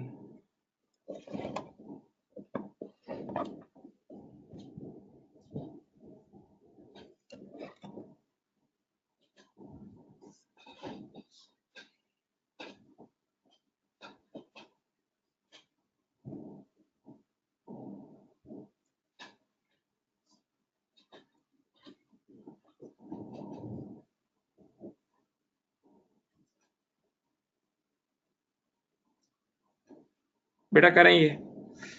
अब आपके पास क्या है, देखो ये ट्रायल बैलेंस है, ट्रायल बैलेंस में टैक्सेशन का क्रेडिट बैलेंस है, तो ये टैक्सेशन का क्रेडिट बैलेंस का मतलब ये ओवर प्रोविजन है, right. Okay. Defer tax account का कितना बैलेंस आपके पास, 12,000 क्रेडिट डेफर टैक्स का। आपने डेफर टैक्स का एक अकाउंट बनाया, डेफर टैक्स का अकाउंट बनाया, ओपनिंग बैलेंस लिख दिया 12,000। चलो द टैक्सेशन, इसने खुद बोल भी दिया, the taxation balance relates to over provision बेटा, क्योंकि क्रेडिट साइड पे तो ओवर प्रोविजन ही होगा। At 30th June X4 the directors estimate that the provision necessary for taxation on current year, बेटा करंट ईयर टैक्स प्रोविजन कितना है, 15,000। ठीक है जी।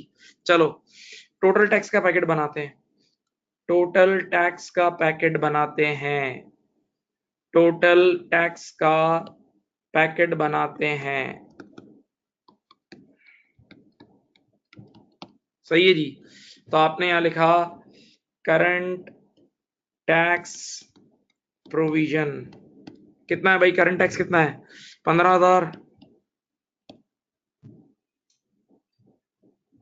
सही। अब बताएं अंडर है या ओवर है, ओवर प्रोविजन है, तो ओवर प्रोविजन बेटा लेस हो जाएगा, कितना है, 4,000 का लेस हो गया। हाँ। अब बताएं आपके पास डेफर टैक्स की भी आपने एडजस्टमेंट करनी है, बताएं ईयर एंड पर क्या गिवन है, ईयर एंड का क्लोजिंग डेफर टैक्स लायबिलिटी चाहिए, तो उसके लिए आपको टैक्सेबल टीडीज चाहिए होंगे।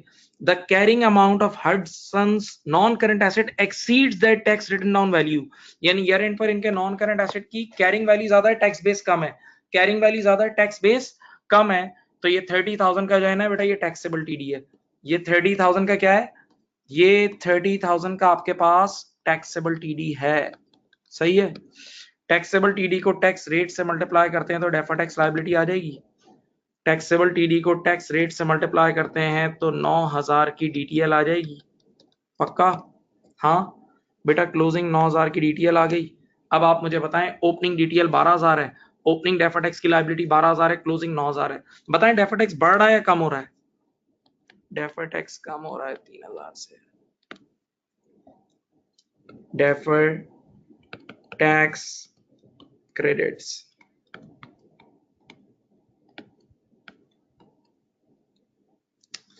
15, 4 और 3,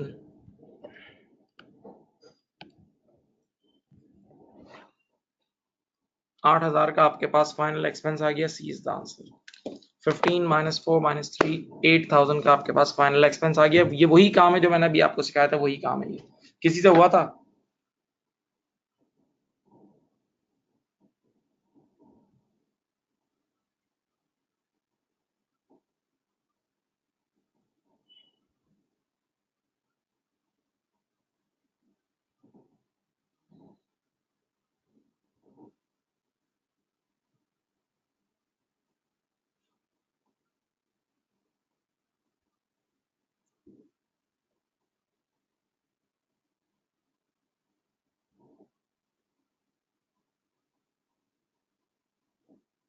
कर लिया जी।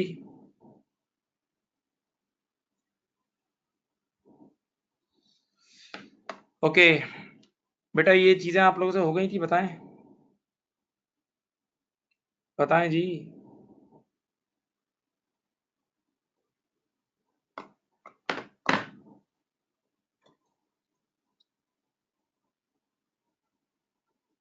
चलो लास्ट लास्ट कर लो बेटा। अब इसमें रिवैल्यूएशन भी होगा, बी वेरी केयरफुल, रिवैल्यूएशन भी तुम लोगों को पढ़ा है, अब देखो इसमें गलती नहीं करना। चलो लास्ट है 118, आखिरी है 118।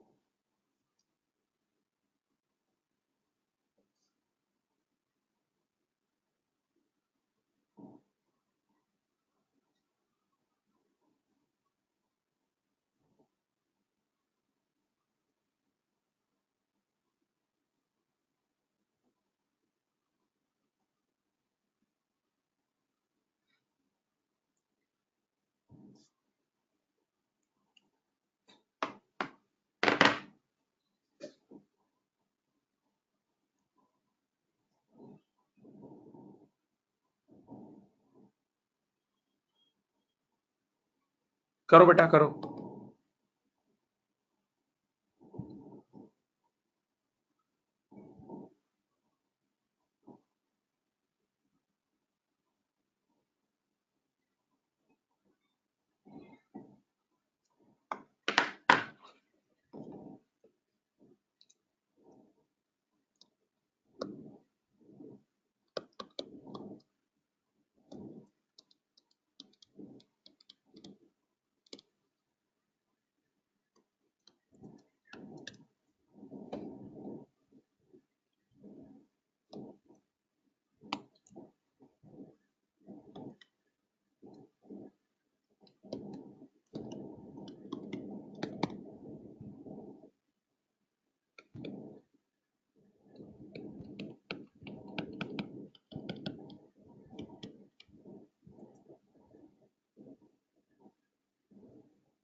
चलो किया किसी ने? बोले मैं स्टार्ट कर रहा हूं। आपके पास टैक्सेशन का क्रेडिट बैलेंस है। क्रेडिट बैलेंस का मतलब होता है ओवर प्रोविजन, याद है? डेबिट का अंडर प्रोविजन होता है, और सिर्फ टैक्सेशन का मतलब current tax balance. Defer tax का ओपनिंग कितना है? डेफर टैक्स का ओपनिंग है 16,000, ये लिख दिया 16,000, ठीक है। At 30th June export, the directors estimate that the provision necessary for taxation on current year profit is 12,000। Estimated current tax provision है 12,000, ये एक्सपेंस है। और बताओ इस बार अंडर है या ओवर है? ओवर प्रोविजन है, तो ओवर प्रोविजन एक इनकम होती है, वो लेस हो जाएगी। ओवर प्रोविजन एक इनकम होती है, वो लेस हो जाएगी, सही है। अब सुने अगली चीज, अब कह रहा है, अब जरा इंग्लिश पढ़ना। The balance on the deferred tax account needs to be increase to 23,000। Increase by नहीं लिखा हुआ, इंक्रीज टू लिखा हुआ है। इंक्रीज बाय नहीं, इंक्रीज टू, यानी क्लोजिंग बैलेंस गिवन है 23,000। और आगे इंग्लिश पढ़ लो, विच इंक्लूड्स, शामिल है। कल मैंने एंड में A plus B plus C पढ़ाया था, भूल गए? A plus B plus C एक मैथ्स पढ़ाया था। Which includes the impact of increase in property valuation. मैं एकदम हिल गया, यानी मुझे पता लग गया ड्यूरिंग द ईयर कोई रिवैल्यूएशन भी हुई। अब नीचे पढ़ो, during the year Holmes revalued its property for the first time resulting a gain of 10,000। बेटा ये काम हुआ होगा, पीपी डेबिट 10,000 और रिवैल्यूएशन रिजर्व क्रेडिट 10,000। तो बताओ इस रिवैल्यूएशन पे डेफर टैक्स कितना आया होगा? 30%, 3,000 का आया होगा, यही है। तो revaluation reserve debit DTL credit की एंट्री बनी होगी, और ये एंट्री यहां जाके पोस्ट हो गई होगी। अब बताओ 16 और 3 होते हैं 19। 19 में कितना एडजस्ट करें तो ये आंसर आएगा? बताओ 4,000। और इस साइड पे आंसर आया तो ये एक्सपेंस है ना, याद है? तो यहां आप ऐड कर देंगे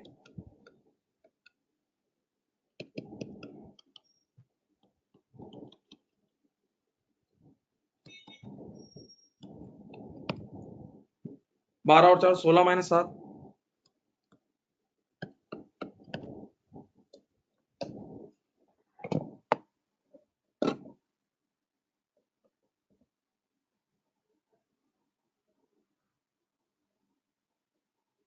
बेटा देख लें, क्वेश्चन सॉल्व हो चुका है, डन। यहां पर IAS 12 हमने पैक कर दिया है। आप लोग, मैं रिक्वेस्ट करूंगा कि जितने भी स्टैंडर्ड्स हैं उन सबकी बुक रीडिंग करें।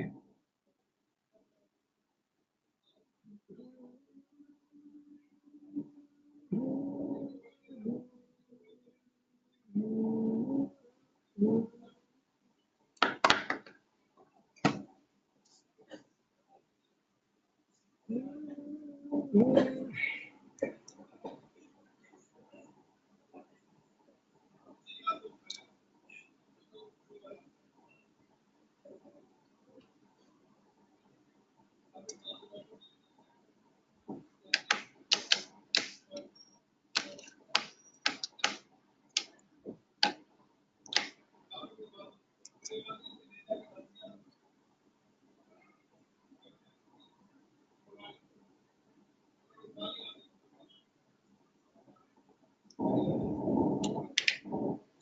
है जी। अब बेटा मैं आपको एक बेसिक लेक्चर दे रहा हूं। मैं यूं बोलूंगा कि ये F3 लेवल का भी लेक्चर है, लेकिन F7 में ही फाइनल अकाउंट से पहले ये जहन साजी करनी पड़ेगी। फाइनल अकाउंट हम अगली क्लास से स्टार्ट करेंगे, नेक्स्ट क्लास से, लेकिन मैं उसके लिए अभी जहन बनाऊंगा थोड़ा आप लोगों का, ठीक है। चलो भाई, अल्लाह का नाम लेके स्टार्ट करते हैं। यहाँ देखें,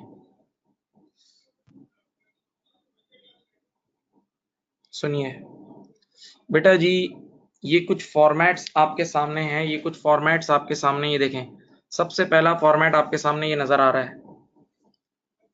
एक फाइनेंशियल स्टेटमेंट, अगर आप किसी कंपनी में इन्वेस्ट करें ना, अगर आप किसी कंपनी में इन्वेस्ट करें तो आपके घर पे फाइनेंशियल स्टेटमेंट आती है। आप किसी कंपनी में इन्वेस्ट करें तो उस कंपनी की फाइनेंशियल स्टेटमेंट आपके घर आती है। उसमें कुछ बुनियादी कंपोनेंट्स होते ही होते हैं लाजमी। तो पहला कंपोनेंट होता है जिसको हम बोलते हैं स्टेटमेंट ऑफ कॉम्प्रिहेंसिव इनकम, इसको शॉर्टकट में बोलते हैं एसओसीआई। इसका शॉर्टकट नाम है SOCI, SOCI, SOCI, SOCI. Statement of comprehensive income, जिसको हम बोलते हैं एसओसीआई, F3 में भी आपने पढ़ा है। अब मेरी तरफ देखें आप। अगर कोई मुझसे देसी जबान में, एक देसी जबान भी तो होती है ना, एक रफ लैंग्वेज, बोले ना यार ये एसओसीआई क्या है, तो मैं डायरेक्ट उसको यूं जवाब दूंगा, एसओसीआई का मतलब पुराने, बेटा आप सुनना गौर से, आप ये हल्की चीजें नहीं है, टेक्निकल है। मैं उसको डायरेक्ट बोलूंगा, एसओसीआई का मतलब पुराने जमाने की income statement, profit after tax तक, विद एडिशनल ये 3 लाइंस। नीचे ये लाइन नजर आ रही है, ये गोला। हाँ, अगर कोई मुझे बोलेगा एसओसीआई क्या है, तो मैं डायरेक्ट क्यों बोलूंगा, एसओसीआई का मतलब पुराने जमाने की income statement with additional 3 lines, पुराने जमाने की income statement with additional 3 lines, पुराने जमाने की income statement profit after tax तक with additional 3 line, you direct बोल दूंगा, सही है। और पुराने जमाने की इनकम स्टेटमेंट ये रही, sales, cost of sale, GP, ये सब नजर आ रहा है आपको, प्रॉफिट आफ्टर टैक्स तक, सही है। अज्यूमिंग प्रॉफिट आफ्टर टैक्स है 5,000, एक ऐसे ही नंबर लिया। अब बच्चे ने कहा कि जो नीचे का एरिया है अदर कॉम्प्रिहेंसिव इनकम का, ये क्या है। अदर कॉम्प्रिहेंसिव इनकम के एरिया में, एक मिनट, इसमें हम रिपोर्ट करते हैं, we report equity changes in OCI. इस ये एरिया नजर आ रहा है, ये वाला एरिया, इस एरिया में इक्विटी चेंजेस रिपोर्ट होती हैं, इस एरिया में इक्विटी चेंजेस रिपोर्ट होते हैं। तो बच्चे ने कहा एक मिनट, बच्चे ने मुझे रोका, बोला यार ये भी तो एक स्टेटमेंट है, statement of changes in equity नजर आ रही है, देखो यहाँ बोर्ड पे नजर आनी चाहिए, statement of changes in equity, statement of changes in equity. तो बच्चे ने कहा इस स्टेटमेंट का भी नाम है चेंजेस इन इक्विटी, और यहां भी आप कह रहे हैं ओसीआई में भी इक्विटी चेंजेस रिपोर्ट होती हैं।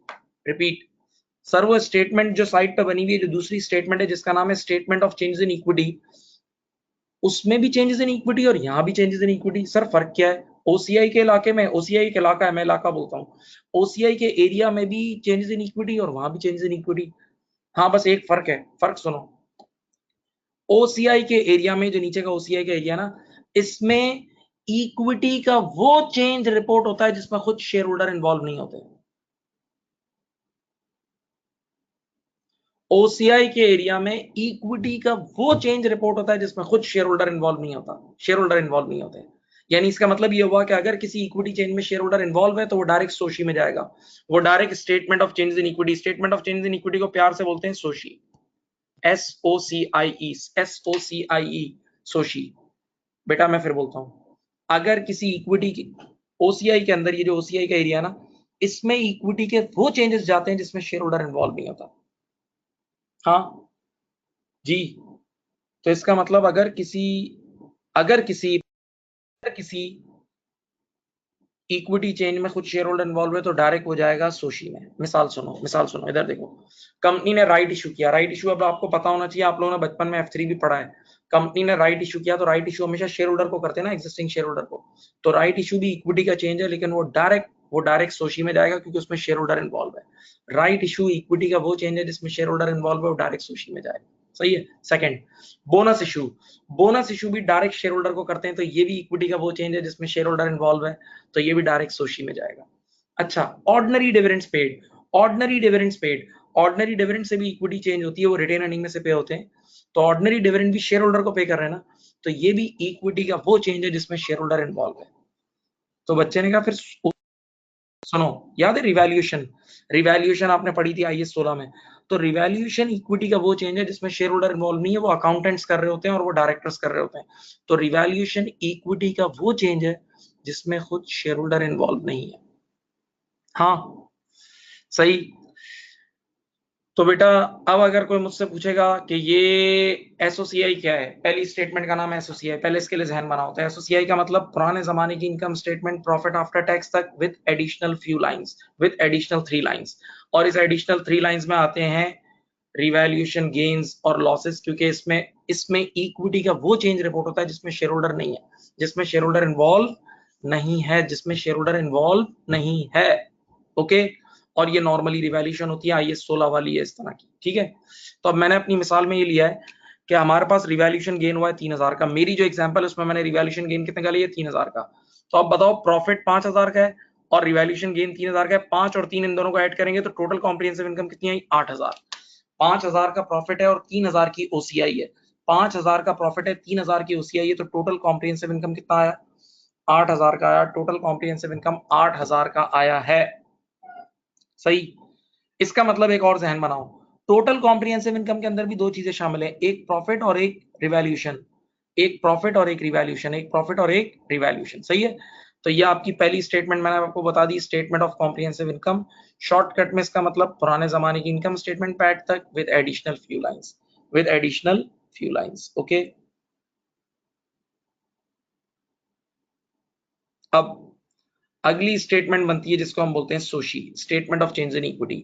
Statement of change in equity, अब देखो इसका फॉर्मेट क्या है, ये बिल्कुल डरने का नहीं है। ए लेवल्स में भी बहुत पढ़ाई जाती है, एएस लेवल, ए लेवल में इतनी पढ़ाई जाती है ये, फिर F3 में भी पढ़ाई जाती है ये। सुनो बेटा, इसमें सारी जितना भी इक्विटी का पैकेट है, जितना भी इक्विटी का पैकेट है, ordinary share capital, share premium, revaluation reserve, non current asset replacement reserve, retained earning, कुछ भी है, कुछ भी जितना भी इक्विटी का पैकेट है सब लिख देना पहले, और एंड में एक टोटल का कॉलम बना देना। सारा इक्विटी का पैकेट लाइन से लिख देना 1 2 3 4 5 करके, और एंड में टोटल। सही है। सबसे पहले उन सबके ओपनिंग बैलेंस ट्रायल बैलेंस से उठा के लिख देना, जो भी ट्रायल बैलेंस है ओपनिंग बैलेंस है वो लिख देना। ठीक है। मैंने सिर्फ दो चीजों में नंबर लिखे हैं, रिवैल्यूएशन रिजर्व का ओपनिंग लिखा है 10,000, रिवैल्यूएशन रिजर्व का ओपनिंग लिखा है 10,000, और रिटेन अर्निंग का ओपनिंग लिखा है 20। लेकिन जब आप क्वेश्चन करेंगे तो बाकियों के भी ओपनिंग बैलेंस होंगे, जब आप क्वेश्चन करेंगे तो बाकियों के भी ओपनिंग बैलेंस होंगे, बाकियों के भी ओपनिंग बैलेंस होंगे। सही है। अब सवाल ये है कि statement of changes in equity में कितनी चीजें जाती हैं, ये बहुत गौर से सुनना। सोशी में क्या क्या चीजें जाती हैं, सोशी में क्या क्या चीजें जाती हैं, देखो इसके नोट्स पढ़ाता हूं तुम्हें।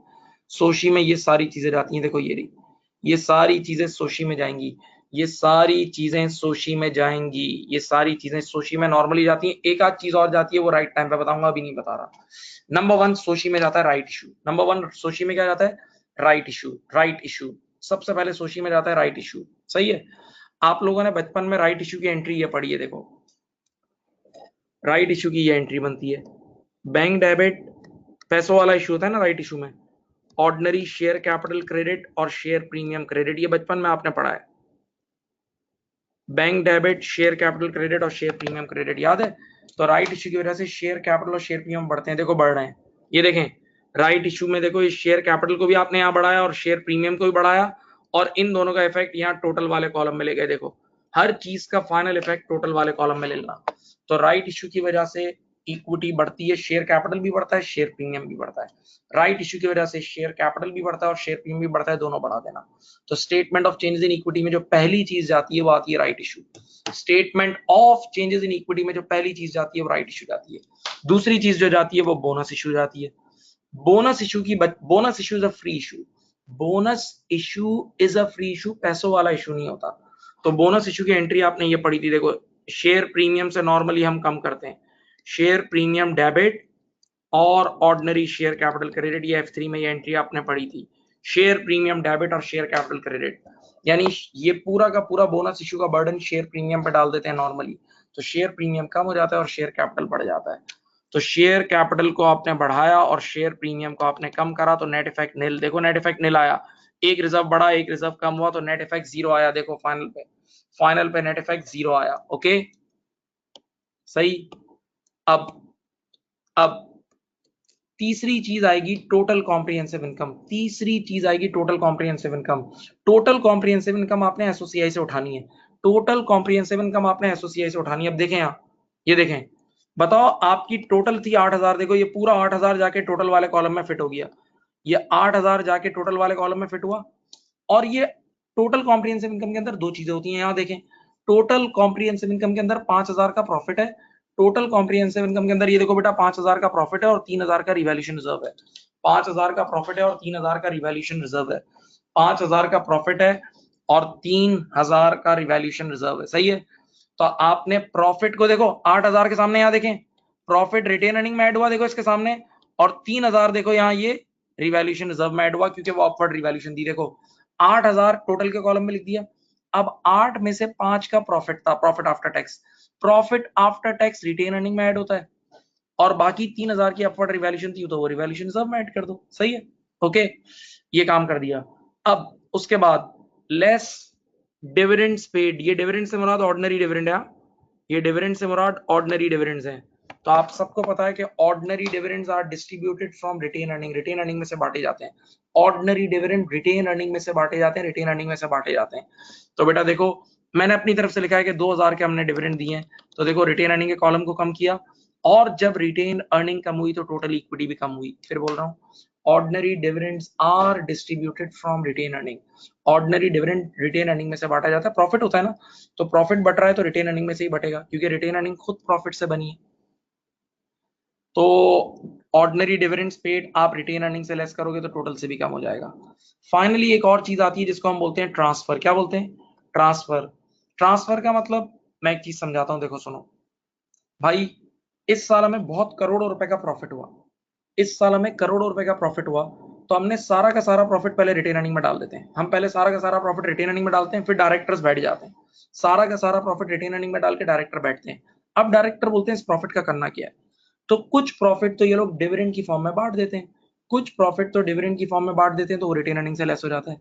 और कुछ प्रॉफिट, आवाज सुने, कुछ प्रॉफिट डायरेक्टर किसी खास नीयत से सेव कर लेते हैं, कुछ प्रॉफिट डायरेक्टर किसी खास नीयत से सेव कर लेते हैं। सही है।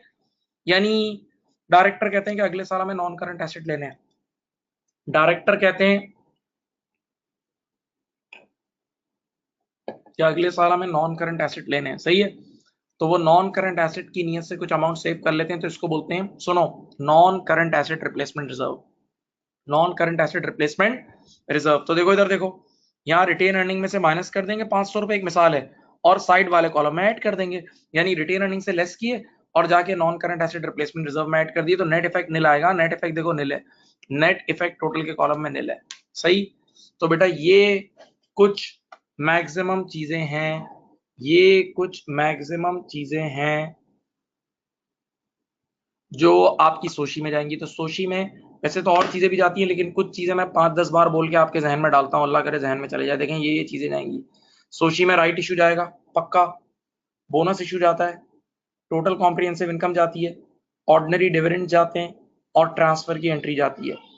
इस ट्रांसफर की एंट्री में एक और एंट्री भी होती है जो आपने बचपन में पढ़ी थी IAS 16 में, मैं याद दिलाता हूँ एक मिनट। याद है ये रिवैल्यूएशन रिजर्व रियलाइज की एक एंट्री आपने पढ़ी थी, रिवैल्यूएशन रिजर्व रियलाइज्ड, ये एंट्री आपने एक पढ़ी थी, मैं याद दिलाता हूँ। याद है ये एक एंट्री होती थी रिवैल्यूएशन रिजर्व डेबिट, IAS 16 में मैंने पढ़ाई है, और रिटेन अर्निंग क्रेडिट।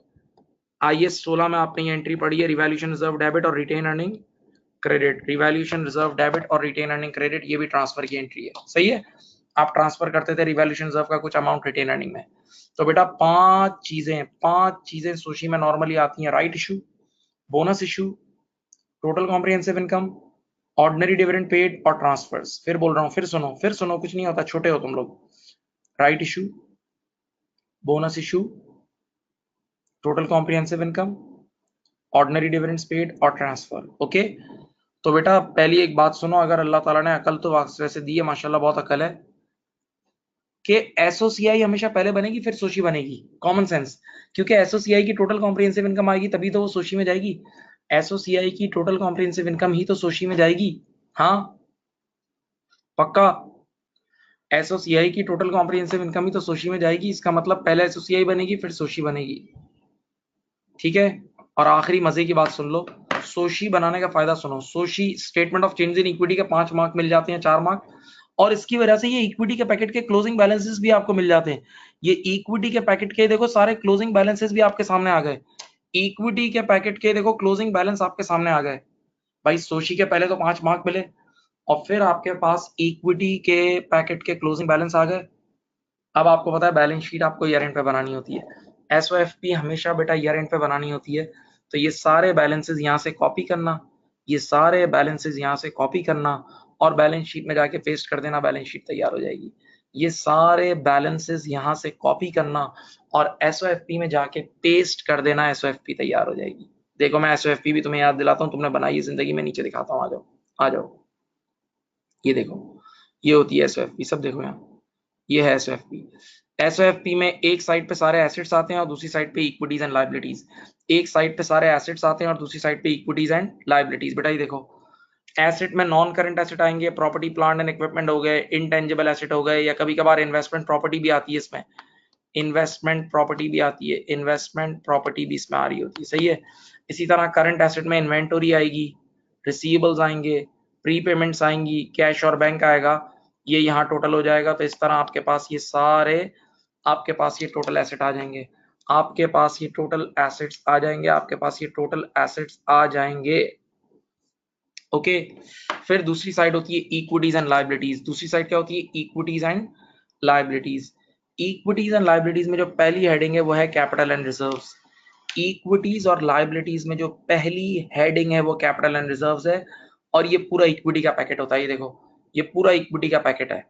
अब मजे की बात सुनो, वो जो आपने अभी सोशी बनाई थी ना, SOCIE statement of changes in equity, वो जो आपने सोशी बनाई थी statement of changes in equity, उसके जितने भी क्लोजिंग बैलेंस है वो वहां से कॉपी और यहाँ पेस्ट कर देना बस। वो जो इक्विटी के बैलेंस थे क्लोजिंग, वो वहां कॉपी और यहाँ पेस्ट दिखा देता हूँ। देखो, फिर देखो, ये देखो, ये सारे ये नजर आ रहे हैं, ये सारे इक्विटी के बैलेंस नीचे, ये वहां से यहाँ से कॉपी करना और वहां पेस्ट कर देना, यहाँ से कॉपी करके वहां पेस्ट कर देना। ओके, ये कॉपी पेस्ट वाला काम हो जाएगा, ये कॉपी पेस्ट वाला काम हो जाएगा। ओके, सही। अब इक्विटी के पास बाद आती है नॉन करंट लायबिलिटी, यानी long term liability. Non current liabilities में लॉन्ग टर्म लोन्स भी आते हैं, और आज एक चीज पढ़ाई कि डेफर्ड टैक्स लायबिलिटी, मैं यहां लिख देता हूं, deferred tax liability is also your non current liability. याद है, आज ही पढ़ाया है कि ईयर एंड की डेफर्ड टैक्स लायबिलिटी आपकी नॉन करंट लायबिलिटी होती है। ईयर एंड की डेफर्ड टैक्स लायबिलिटी आपकी क्या होती है? नॉन करंट लायबिलिटी, सही है। इसी तरह करंट लायबिलिटीज में ट्रेड पेएबल्स होते हैं, एक्रूड होता है, बैंक ओडी होती है, और इसी तरह करंट लायबिलिटी में एक और चीज होती है, current tax payable. Current tax payable आज ही पढ़ाया है। करंट लायबिलिटी में एक और चीज होती है, करंट टैक्स पेएबल। ओके, तो बेटा ये सारी चीजें मेरे प्यारे बच्चों, ये सारी चीजें आपके पास, ये सारी चीजें आपके पास बैलेंस शीट में आ जाती हैं। ये बैलेंस शीट है सैंपल, सही है। तो देखो क्या तरतीब से हम पढ़ेंगे।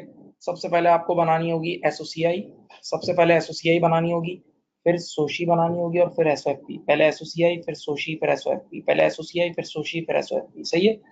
एसओसीआई का मतलब क्या है?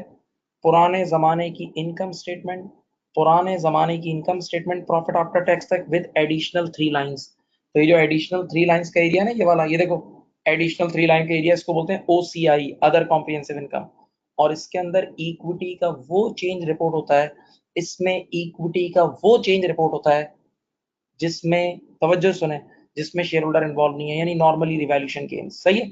ओके, चलो एक और मजे की चीज बताता हूँ, ये F7 लेवल के लिए पढ़ा रहा हूँ, आप लोग F7 लेवल के लिए सुन लो। F7 लेवल पर सर ये ओसीआई में कितने आईए सेट होते हैं? ये ओसीआई के एरिया में कितने आईए सेट होते हैं? याद रखना, 2 आईए सेट होंगे।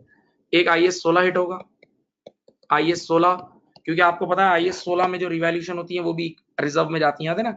आईएस 16 में जो रिवैल्यूएशन होती है वो ओसीआई और इक्विटी में जाती है, याद करो, पढ़ा है। आईएस 16 की जो अपवर्ड रिवैल्यूएशन होती थी, रिवैल्यूएशन रिजर्व में जाती थी।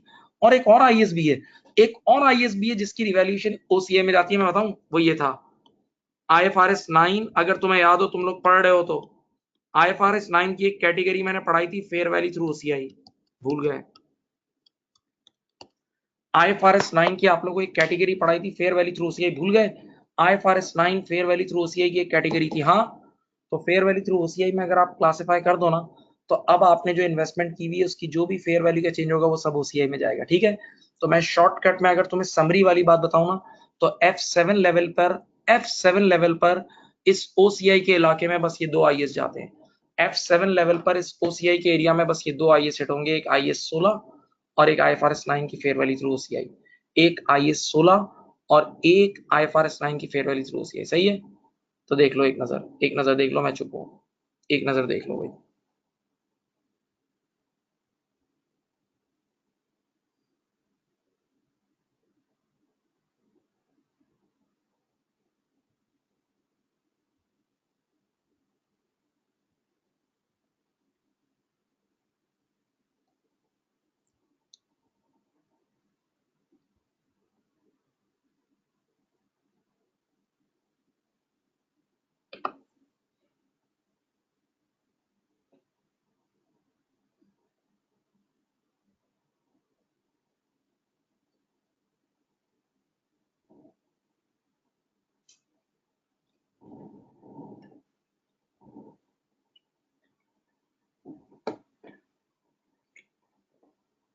सही है जी।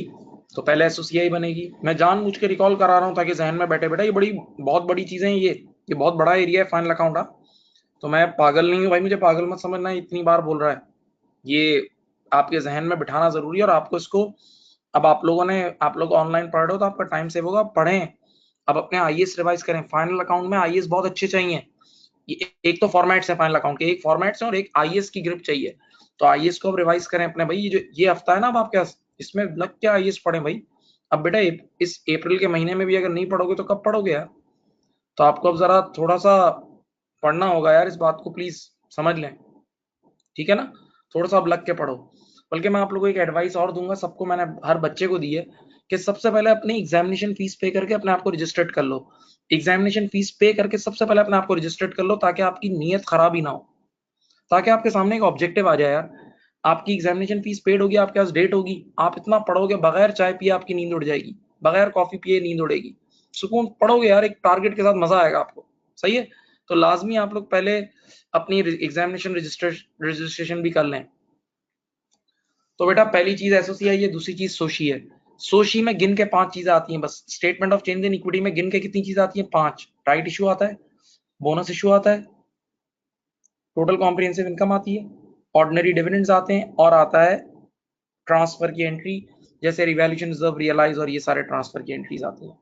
फिर सोशी के जो क्लोजिंग बैलेंसेस होते हैं, सोशी के statement of change in equity के जो क्लोजिंग बैलेंस होते हैं, वो सारे डायरेक्ट बैलेंस शीट में पोस्ट हो जाते हैं एसओएफपी में। सही है? ओके, पक्का? एक चीज और सिखाता हूं आपको, चलो एक चीज और सिखाता हूं, सामने देखें, मैंने आप लोगों को बहुत पहले आईएएस 16 पढ़ाया था। ये ईयर 0 है और ये ईयर 1 है। सुनना, मैंने यहाँ जमीन खरीदी थी, लैंड खरीदा था 100 का, और यहाँ हो गया 150 का। यहाँ जमीन खरीदी थी 150 की, और यहाँ 150 की हो गई मार्केट वैल्यू। याद है अपवर्ड रिवैल्यूएशन की एंट्री? ये लैंड डेबिट हो जाएगा 50 से, और रिवैल्यूएशन रिजर्व क्रेडिट 50। तो अब आप यहाँ रिवैल्यूएशन रिजर्व लिख दो या ओसीआई लिख दो, ये सही है, ये सारी बुक्स में लिखा हुआ है, लैंड डेबिट और रिवैल्यूएशन रिजर्व क्रेडिट। तो रिवैल्यूएशन रिजर्व इक्विटी का वो चेंज है जिसमें शेयर होल्डर इन्वॉल्व नहीं है, रिवैल्यूएशन में शेयर होल्डर इन्वॉल्व नहीं है। तो ये जो 50 है ना, ये बेटा ये जाएगा यहाँ ओसीआई के एरिया में, ये 50 ओसीआई के एरिया में जाएगा, ये 50 ओसीआई के एरिया में जाएगा, ये 50 ओसीआई के एरिया में जाएगा। पक्का? अब सुने तो सही कहानी में ट्विस्ट, प्लीज, ये आपने पढ़ा हुआ है, अब कहानी का ट्विस्ट सुने, यहां तो देखें, यहां देखें भाई, अल्लाह की शान, अगले साल ये 150 से एकदम आया 80 पे, ईयर 2 में इसकी मार्केट वैल्यू हो गई 80। अब अगर आप लोगों को याद हो, पहले अपवर्ड हुआ था, अब अगले साल डाउनवर्ड हुआ और 80 पे आ गया। तो पहले बताओ, एसेट एकदम 150 से 80 पे आया, एसेट एकदम 150 से 80 पे आया, तो एसेट को तो क्रेडिट कर दो 70 से। हाँ, एसेट तो क्रेडिट हो जाएगा 70 से। सही है? अब मुझे बताओ, इस एसेट का कोई पुराना रिवैल्यूएशन रिजर्व पड़ा है? बिल्कुल पड़ा है। इस एसेट का पुराना रिवैल्यूएशन रिजर्व पड़ा है कितने का? 50 का। तो जब भी एसेट नीचे आता है, जब भी एसेट नीचे आता है और उसका कोई पुराना रिवैल्यूएशन रिजर्व पड़ा हो, तो पहले उसको खत्म करना। तो रिवैल्यूएशन रिजर्व डेबिट 50 रुपए, और बाकी पीएनएल प्रॉफिट एंड लॉस में डाल देना। ये तुमने सबने पढ़ा है, ये तुमने सबने पढ़ा है।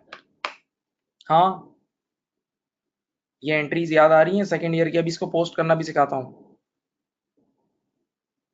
हाँ, अब सेकेंड ईयर बताओ, रिवैल्यूएशन रिजर्व कितने से डेबिट हुआ है? रिजर्व का चेंज इक्विटी है, तो ये वाला जो 50 है ना, ये ओसीआई में जाएगा, लेकिन ये जो पीएनएल है ना, PNL means income statement, PNL means profit and loss, तो पीएनएल का नंबर हमेशा ऊपर जाता है इनकम स्टेटमेंट में। पीएनएल का बेटा प्रॉफिट एंड लॉस यानी इनकम और एक्सपेंसेस ऊपर जाते हैं प्रॉफिट आफ्टर टैक्स के ऊपर। ये जो रिजर्व वाली एंट्री है, रिजर्व की मूवमेंट है, ये ओसीआई में जाएगी प्लीज। इनकम स्टेटमेंट पहले भी और आज भी प्रॉफिट आफ्टर टैक्स पे ही खत्म होती है, तो पीएनएल वाली सारी एंट्रीज इनकम स्टेटमेंट में जाएंगी ऊपर। जो रिवैल्यूएशन रिजर्व की मूवमेंट है, वो ओसीआई में जाती है। सोचो, ये बड़ी बात, इंपॉर्टेंट बात है, नहीं भूलना। देख लो,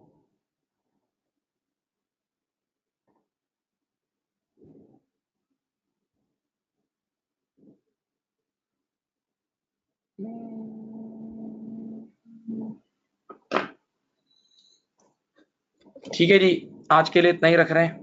अपना बहुत ख्याल रखिएगा, और बेटा इस वीक बहुत पढ़ें, बहुत ज्यादा पढ़ें प्लीज, ताकि यार आप लोग के रिजल्ट्स आए, और वो रिजल्ट्स हमारी मोटिवेशन है, सही है ना? आपका पास होना हमारी परफॉर्मेंस है, सही है? तो बेटा बेस्ट ऑफ लक, इस वीक खूब पढ़ें, और इंशाल्लाह हमारी नेक्स्ट वीक मुलाकात होगी। अल्लाह हाफिज।